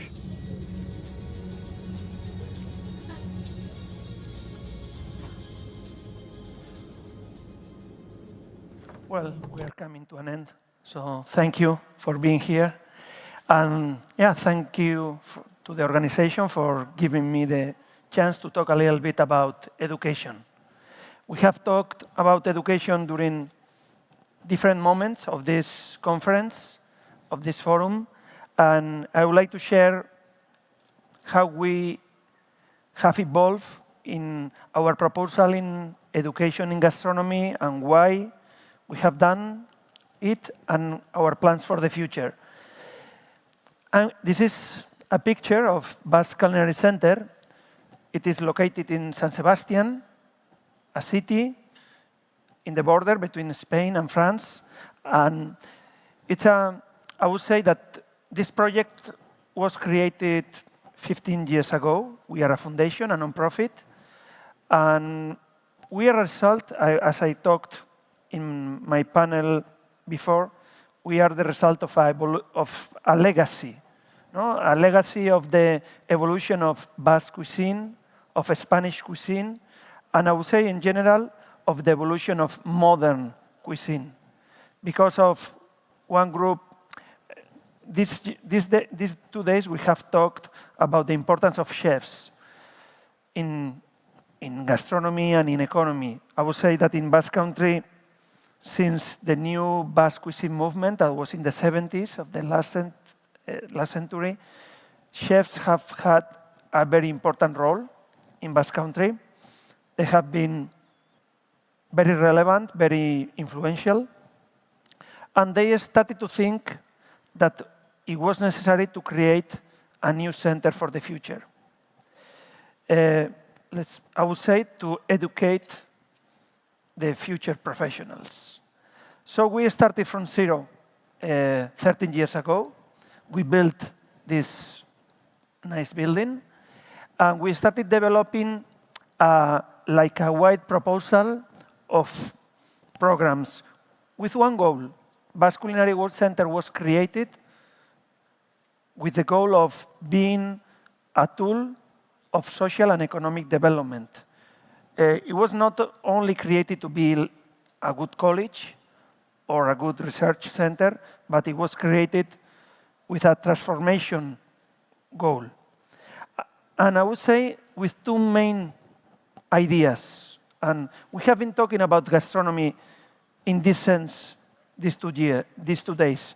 First, understanding that gastronomy is more than cooking. Gastronomy is a value chain. It covers different sectors: food production, transformation, hospitality, restaurants, tourism, retail. So with this idea in mind, we have been developed different activities. And the second main idea, I would say in the base of the development of our activity, is that gastronomy is a multidisciplinary sector. Cooking, service, management, applied science, culture, creativity, technology, all these are disciplines that can be found in gastronomy. So with this two main axes of activity, we have developed a very wide educational proposal. And for me, I talked this morning about that, and yesterday also. There are many professions in gastronomy. If you want to promote gastronomy, it's great to think about chefs. It's great. They are like the base of the activity, but you have to think about front of the house personnel. You have to think about managers, F&B, food and beverage directors in hotels, tourist professionals, journalists, researchers, sommeliers, teachers. Teachers in gastronomy also have to be trained. So we started developing this proposal.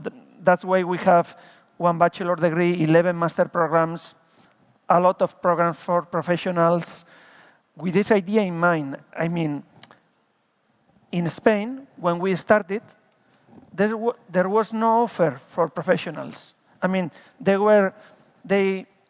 learned in a vocational training school, they started working, and there was nothing more. No specialized education, no long life learning. And I think it's so relevant in a world in transformation.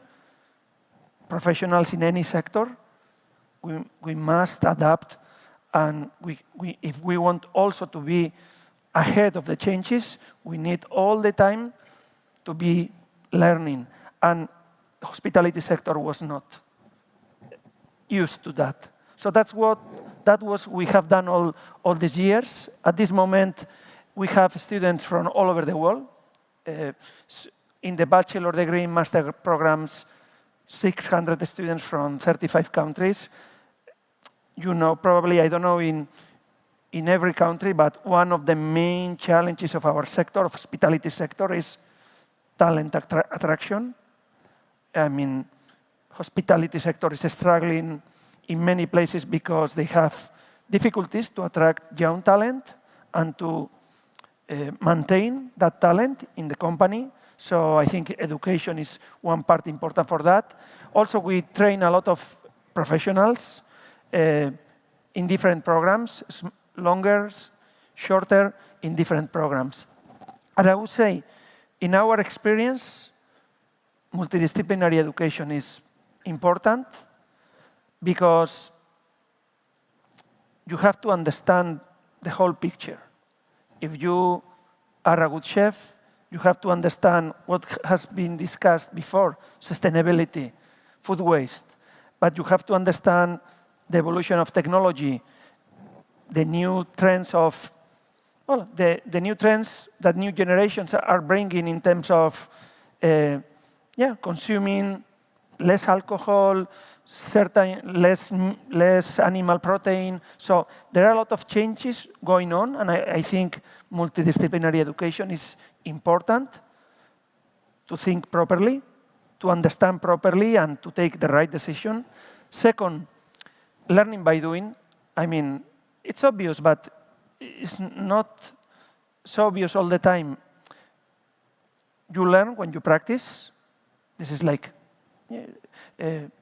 basic, but in the future of AI, this is going to be critical. I mean, learning processes are changing so fast, and AI is affecting so much how students learn, how do they projects, how to get the knowledge, and the only way of adding value to AI is practicing, putting that knowledge in practice.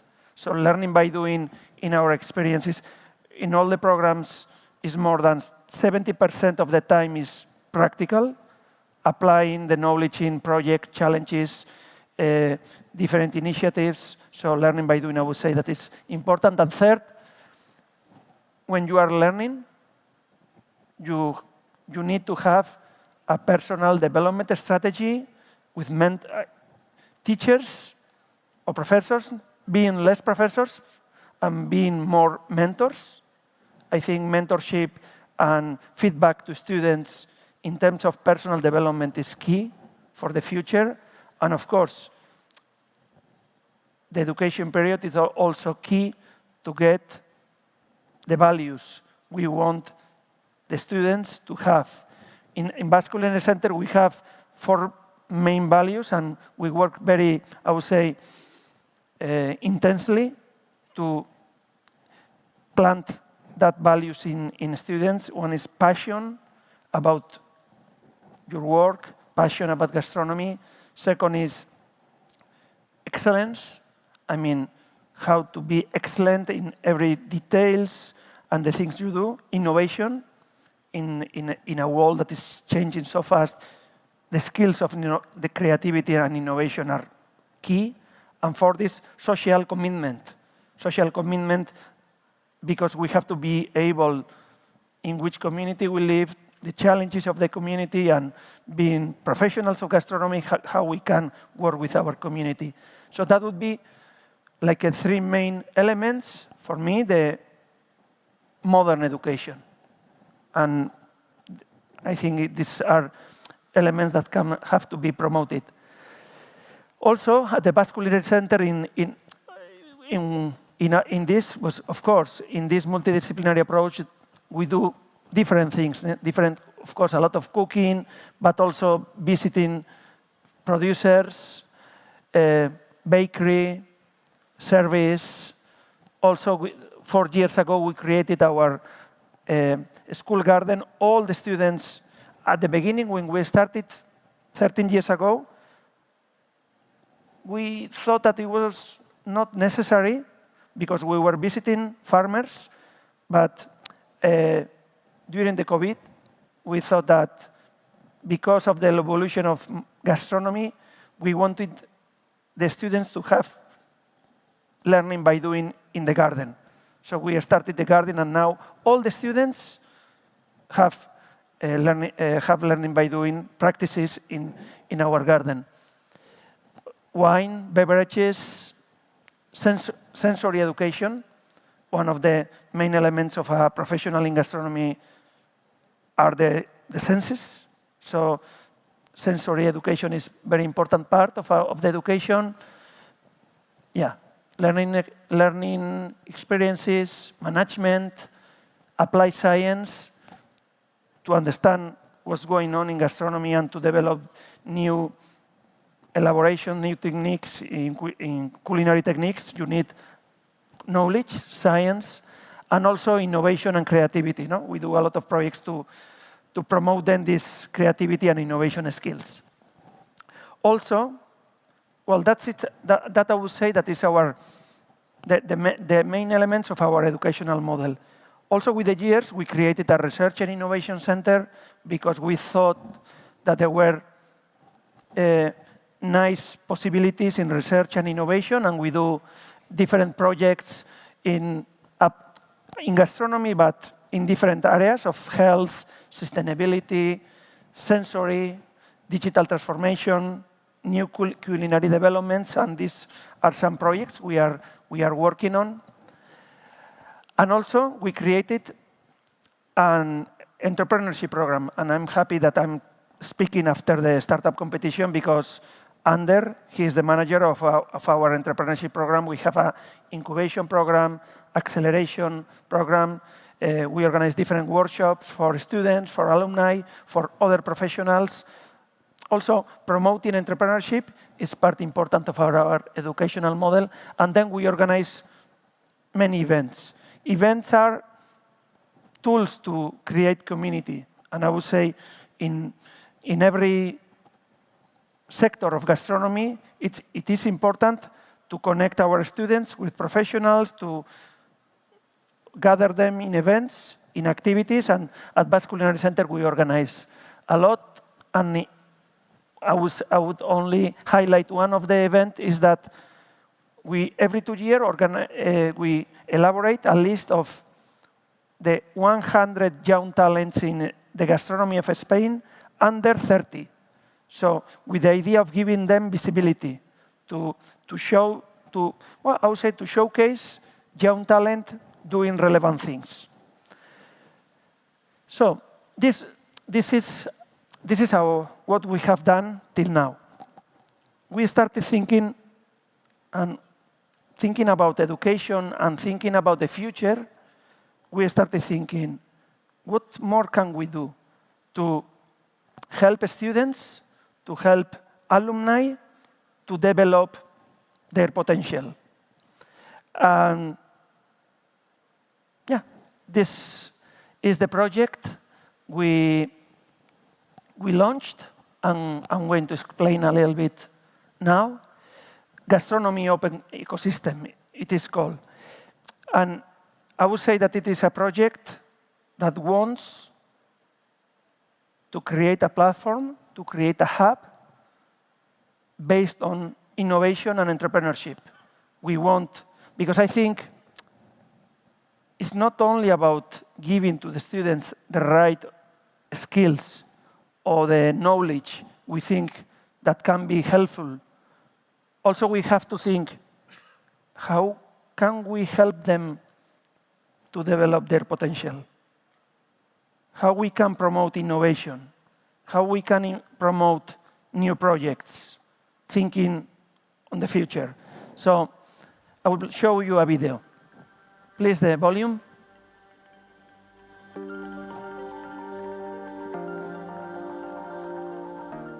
We live in a world of constant change. نحن نعيش في عالم متغير.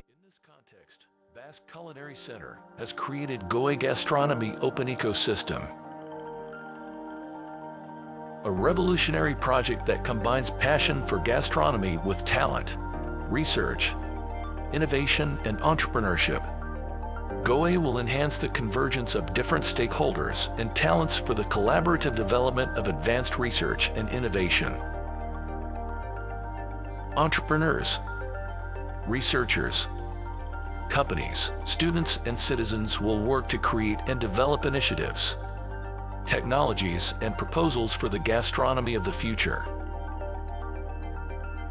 Postgraduate training, high value-added projects led by the Technology Center specialized in gastronomy, incubators, accelerators, financial tools, and co-working spaces for companies and startups. These will be the advanced services offered by GoA. Laboratories, living labs, prototyping kitchens, co-creation spaces, and media labs will be where talent, companies, and startups co-create and test new concepts, products, services, and experiences. GoA comprises a unique ecosystem of talent, a technology district of innovation based in Donostia San Sebastian, where open innovation and citizen science will be the concepts on which the activity is developed. Welcome to the future. Welcome to GoA. So we have created this project. I would say that, and also, it's not only a building. It's for us, it's a new initiative based on three main ideas. One, gastronomy. I mean, with this idea of 360-degree vision of gastronomy, multi-sectorial, multidisciplinary approach, that will be in the base. Second, we want to be open. We want to be an open initiative based on San Sebastian, but open to the world, open to anyone that wants to promote an initiative, a project of innovation in gastronomy. As third, we believe so much. I mean, our evolution till now has been based on creating networks, communities, and ecosystem. So gastronomy, open, ecosystem. So we want to create this ecosystem of different actors, companies, entrepreneurs, universities, research and innovation centers, students, graduates. So, and with this, I would say, with a purpose, with a main goal. I talked yesterday about delicious future. We think deliciousness is a very nice purpose, thinking on the future. So till now, we have had this wide understanding of gastronomy, but we have been mainly based on hospitality sector. Now we want to look more to the food industry, trying to promote healthy, sustainable, and delicious food. So, because we think that from gastronomy, we can promote that. We can promote a delicious, sustainable, and healthy food, and that will be our goal for the future. What's going to happen in GoA? Of course, a lot of research and innovation with a living lab proposal. I mean, open to visitors, open to citizens, interacting. We will be in city center with a lot of research, promoting entrepreneurs, developing new programs, new master programs, new specialization, new programs for professionals, and giving also education to citizens. And we have identified some groups, seniors, kids, like a main groups. I mean, we have to work in food education and also in healthy and delicious aging. So that will be like a main groups we are working for, and that will be our activity in GoA. There will be different equipments because we want to receive innovators and entrepreneurs and researchers from all over the world, so kitchens, labs, co-working spaces, also restaurants and auditorium and creativity workshop and gastromedia lab. So with this idea of multidisciplinary approach, we will have different equipments, and we are in the process of building that.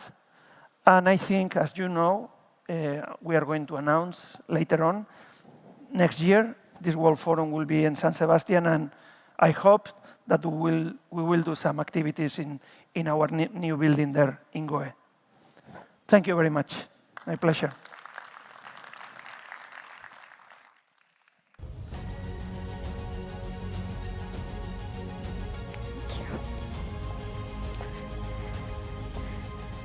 Thank you, Mr. Jose Ala, for this wonderful presentation, and I hope to see this project established soon. I would like to take this opportunity, actually, to just say thank you for everyone that worked to accomplish this forum. Thank you to the organizations, to the organizers, to the volunteers, to who are working on screen, in the side, behind the side. Thank you very much. They all deserve a round of applause. Without you, this wouldn't been accomplished. So in the last 2 days have been an exceptional experience and a journey of inspiration. We have learned from leaders in all areas of gastronomy and tourism and how it's shaping destinations, embracing innovation, and promoting talent and changing our world. We will surely go home with a dazzling idea, new friends, and many, many projects to accomplish.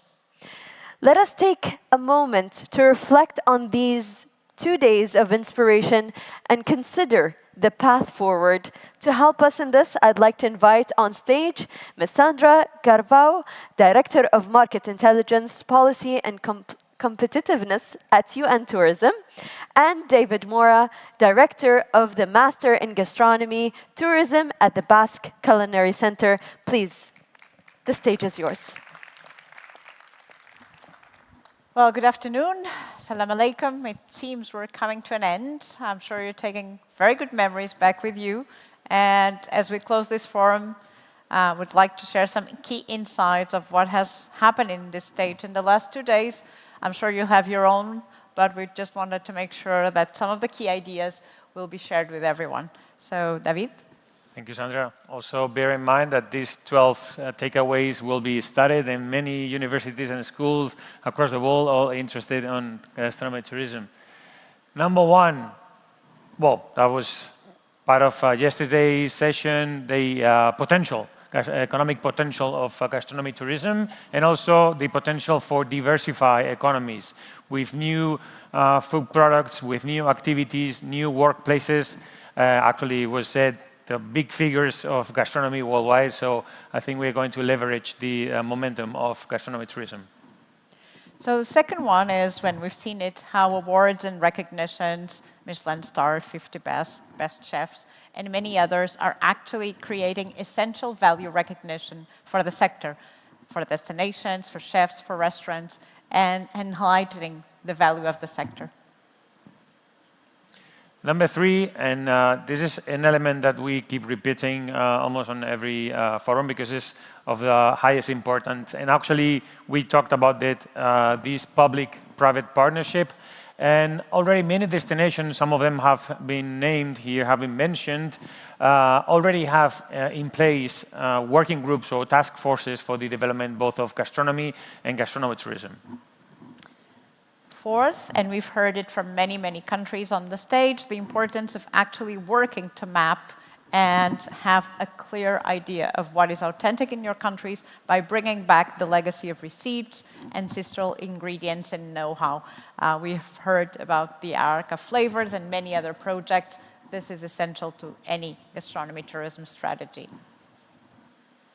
Number five, of course, events. And during my panel, it was one of the highlights, which was showcased how different countries like Turkey, Bahrain, Mexico are implementing this events strategy. But also, always please bear in mind the necessity of having organizing sustainable events. And the sixth is about very clear. It came out in our surveys this morning. What are the key elements of a strategy and who has the most impact on gastronomy tourism? Social media is key with the help of very clear identified influencers that align with your brand. Budget no longer defines your reach, creativity, and capacity to be on social media does. Indeed. Yeah, of course, we had some very famous chefs. Of course, we have talked about these famous guides. In the end, that's another tactic that destinations can use in order to boost the destination brand, and not only the chefs, but also famous dishes. Every country worldwide wants to have like a flagship dish, and that's also another tactic that you can use. 8, and this is something very interesting that came out from Chef Tala's comment, is educate the visitor to be more responsible. Often when the consumer comes to you, he comes with a preconceived idea. It is also up to you to make him discover new flavors, new destinations, and new experiences in the gastronomy tourism landscape of your destination. Number 9, and well, we have just seen the winners of the startup competition and also the finalists, the runner-ups, most of them, and also we had a fantastic panel on food waste. We think the food waste fight has already started, and then actually the hospitality industry is doing very well, but we have to keep working, we have to keep fighting it, well, because it's an urge for the whole hospitality industry to fight it.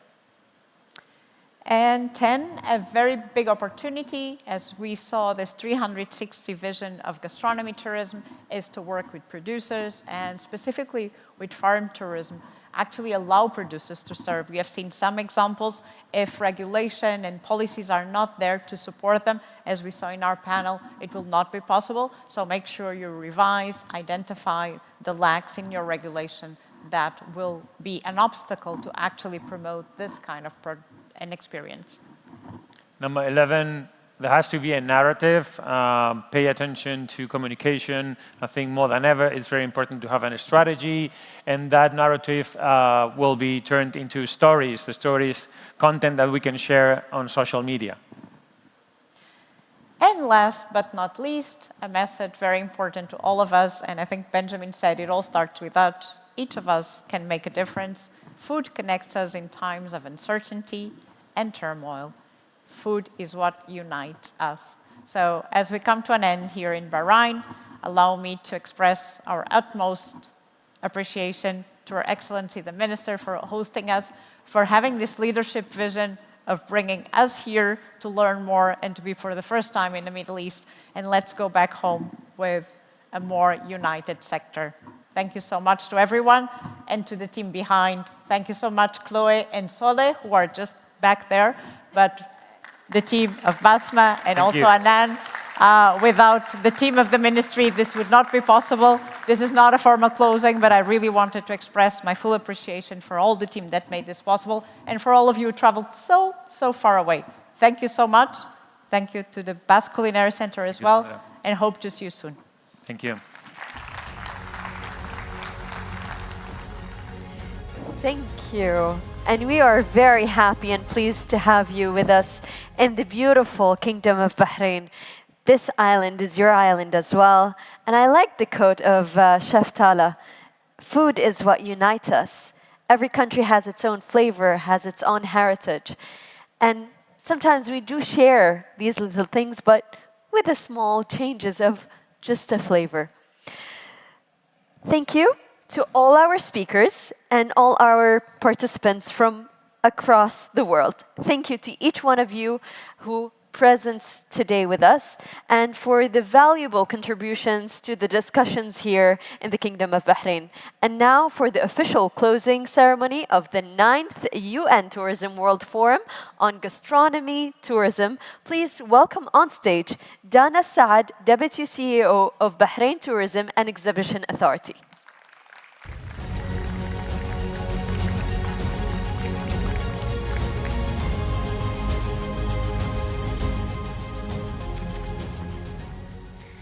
Distinguished guests, ladies and gentlemen, it's with great pride that we celebrate Bahrain's achievement in hosting the 9th UN Tourism World Forum on Gastronomy Tourism. This event marks a significant milestone, not only for Bahrain, but the entire region, as it's the first time that it's hosted in the region. The forum has showcased Bahrain's rich cultural heritage and vibrant culinary traditions, underscoring our dedication to the growing industry and empowering our local talents. A heartfelt thank you to Team Bahrain, Bahrain Tourism Exhibitions Authority, Her Excellency the Minister, and everyone who was involved in making this event a success, and to the UN Tourism team for this great initiative. I hope all of you will leave Bahrain with full hearts and full tummies. We can't wait to have you back here in Bahrain for our upcoming events and for all your holidays and vacations. Thank you so much.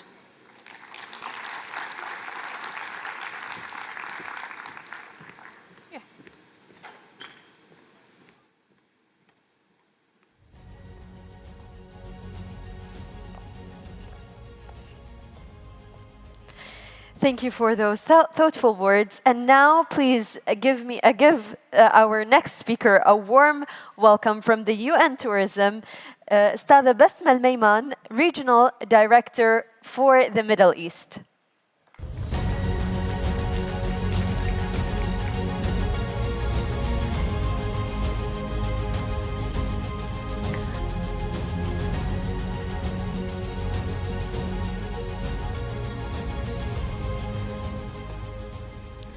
Bismillah ar-Rahman ar-Rahim. Your Excellency, Mrs. Fatima Sayrafi, Minister of Tourism at the Kingdom of Bahrain, Mr. Jose Mari, Director General of Basque Culinary Center, dear guests.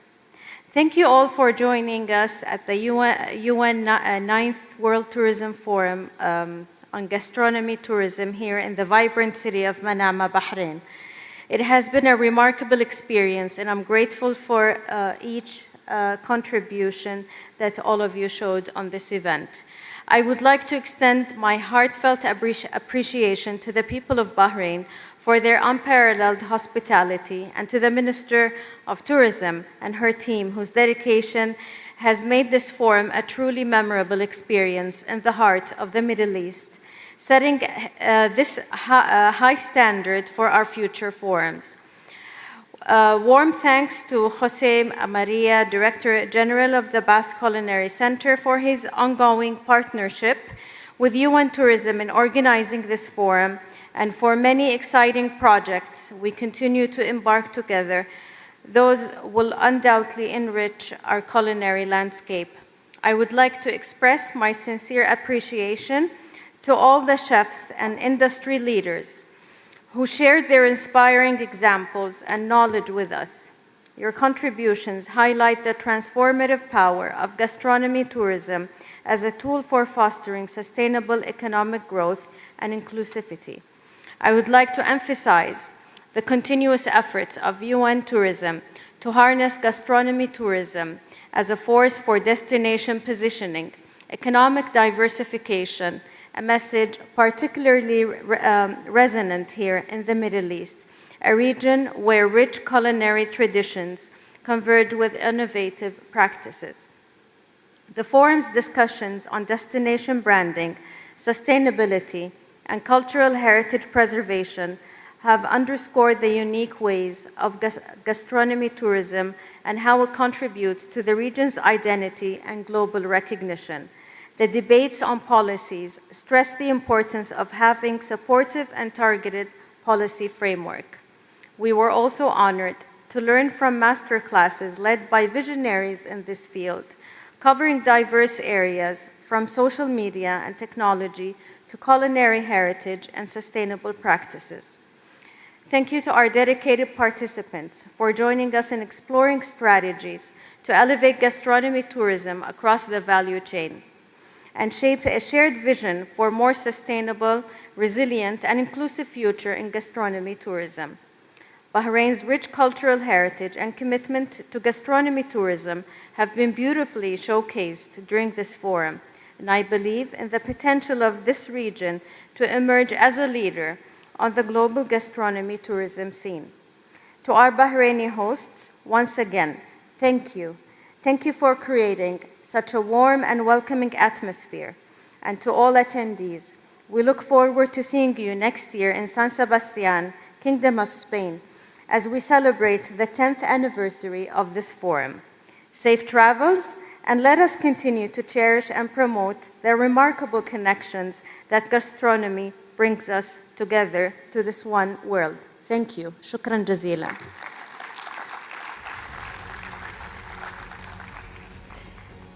Thank you, Ms. Basma, for these wonderful words. And now I'd like to welcome Mr. Jose Mari, Director General of the Basque Culinary Center.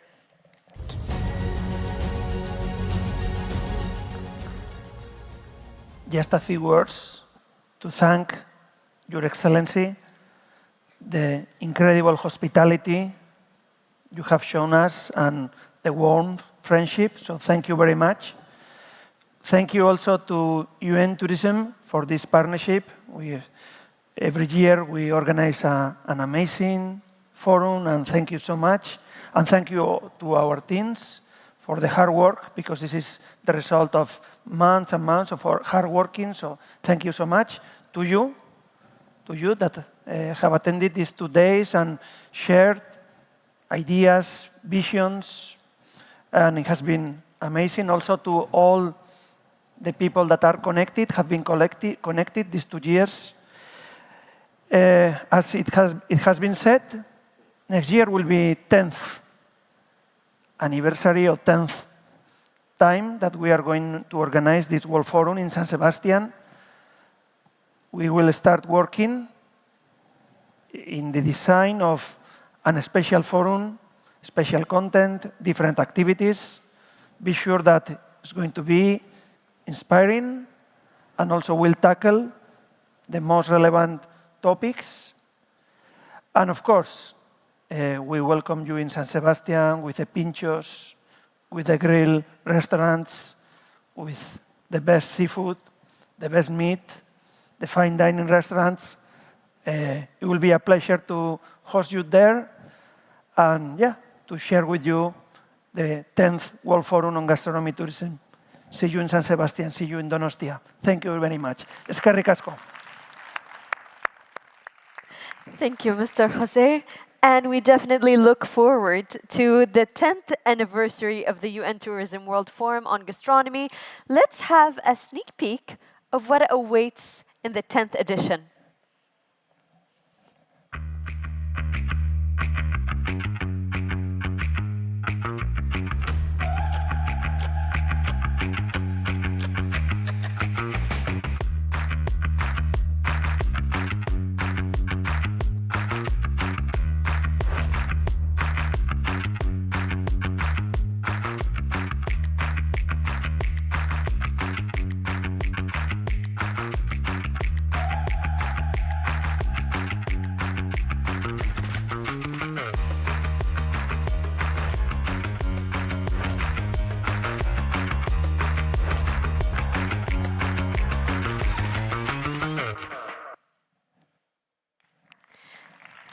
We all look forward to the 10th edition and excited to be back at San Sebastian next year, hopefully.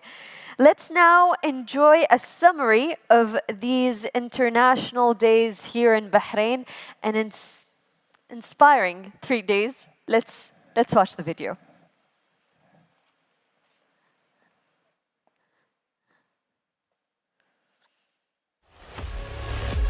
Welcome to the Kingdom of Bahrain, where these timeless maritime and desert traditions have woven a unique tapestry of flavors and hospitality. Welcome to the 9th edition of the World Forum on Gastronomy Tourism, a significant milestone as we host this esteemed event here in the Kingdom of Bahrain for the very first time in the Middle East. Gastronomy is a very wide sector. It's a value chain, integrating food production, transformation, industry, hospitality, tourism.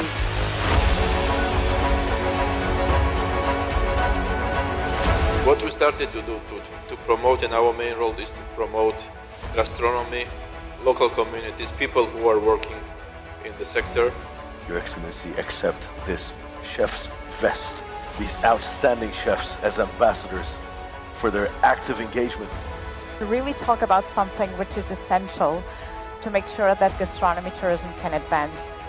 Gastronomy tourism is a link between the public and the private sector. By way of this plan, we have made a very deliberate and focused approach towards developing gastronomy. Geography defines your identity, and it also defines which opportunities and obstacles you face when we're talking about tourism development and gastronomy. Siempre hemos creído que para ser internacional primero hay que ser local. Entonces es importante conocer nuestras culturas y nuestra gastronomía. Gastronomy diplomacy acts as a cultural bridge, facilitating dialogue and mutual appreciation that contribute to a more harmonious global community. And Culinary Commission, which is part of Ministry of Culture, takes care of the software. How can we create a holistic experience both from a hardware perspective and a software perspective? So we have a winner. Social media would be #1 as the most powerful tool for branding gastronomy tourism destinations. This forum provides a wonderful opportunity for collaboration as we dive into the dynamic relations between food, culture, and travel. Gastronomy is not only focused about food, and it's more of the culture, the history that we have to offer here in Bahrain.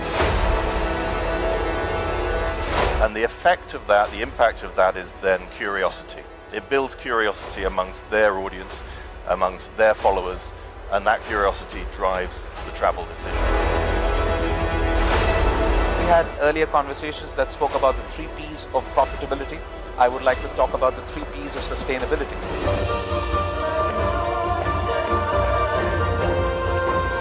Eternal. The future, the best, I wholeheartedly believe is still to come. I see nutrients, I see vitamins, I see health, I see an opportunity for my children.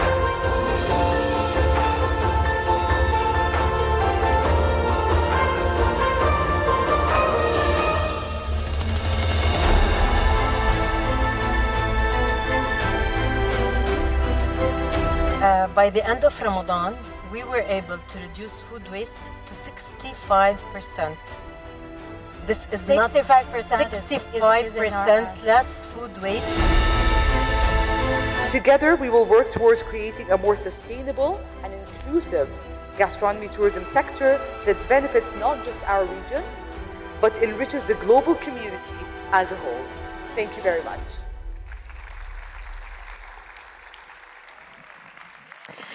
Wonderful moments. I have to say, we are very proud and happy to have been hosted this worldwide forum. As we say, بلدنا بلدكم, our country is your country. So we hope you had a wonderful time with us here in the Kingdom of Bahrain, and we hope you enjoy your day tomorrow, because I know you have a very interesting tour around this beautiful island. Just a small information for those international participants joining us tomorrow in the tour. Make sure you're ready. 9 a.m. to who is staying in Jumeirah Hotel, and 10 a.m. who's staying in Ramada Hotel. I'm Yasmin Saeed. I was honored and pleased to be a part of this forum and to accompany you along the day. Thank you very much, and hope to see you all next year. Thank you.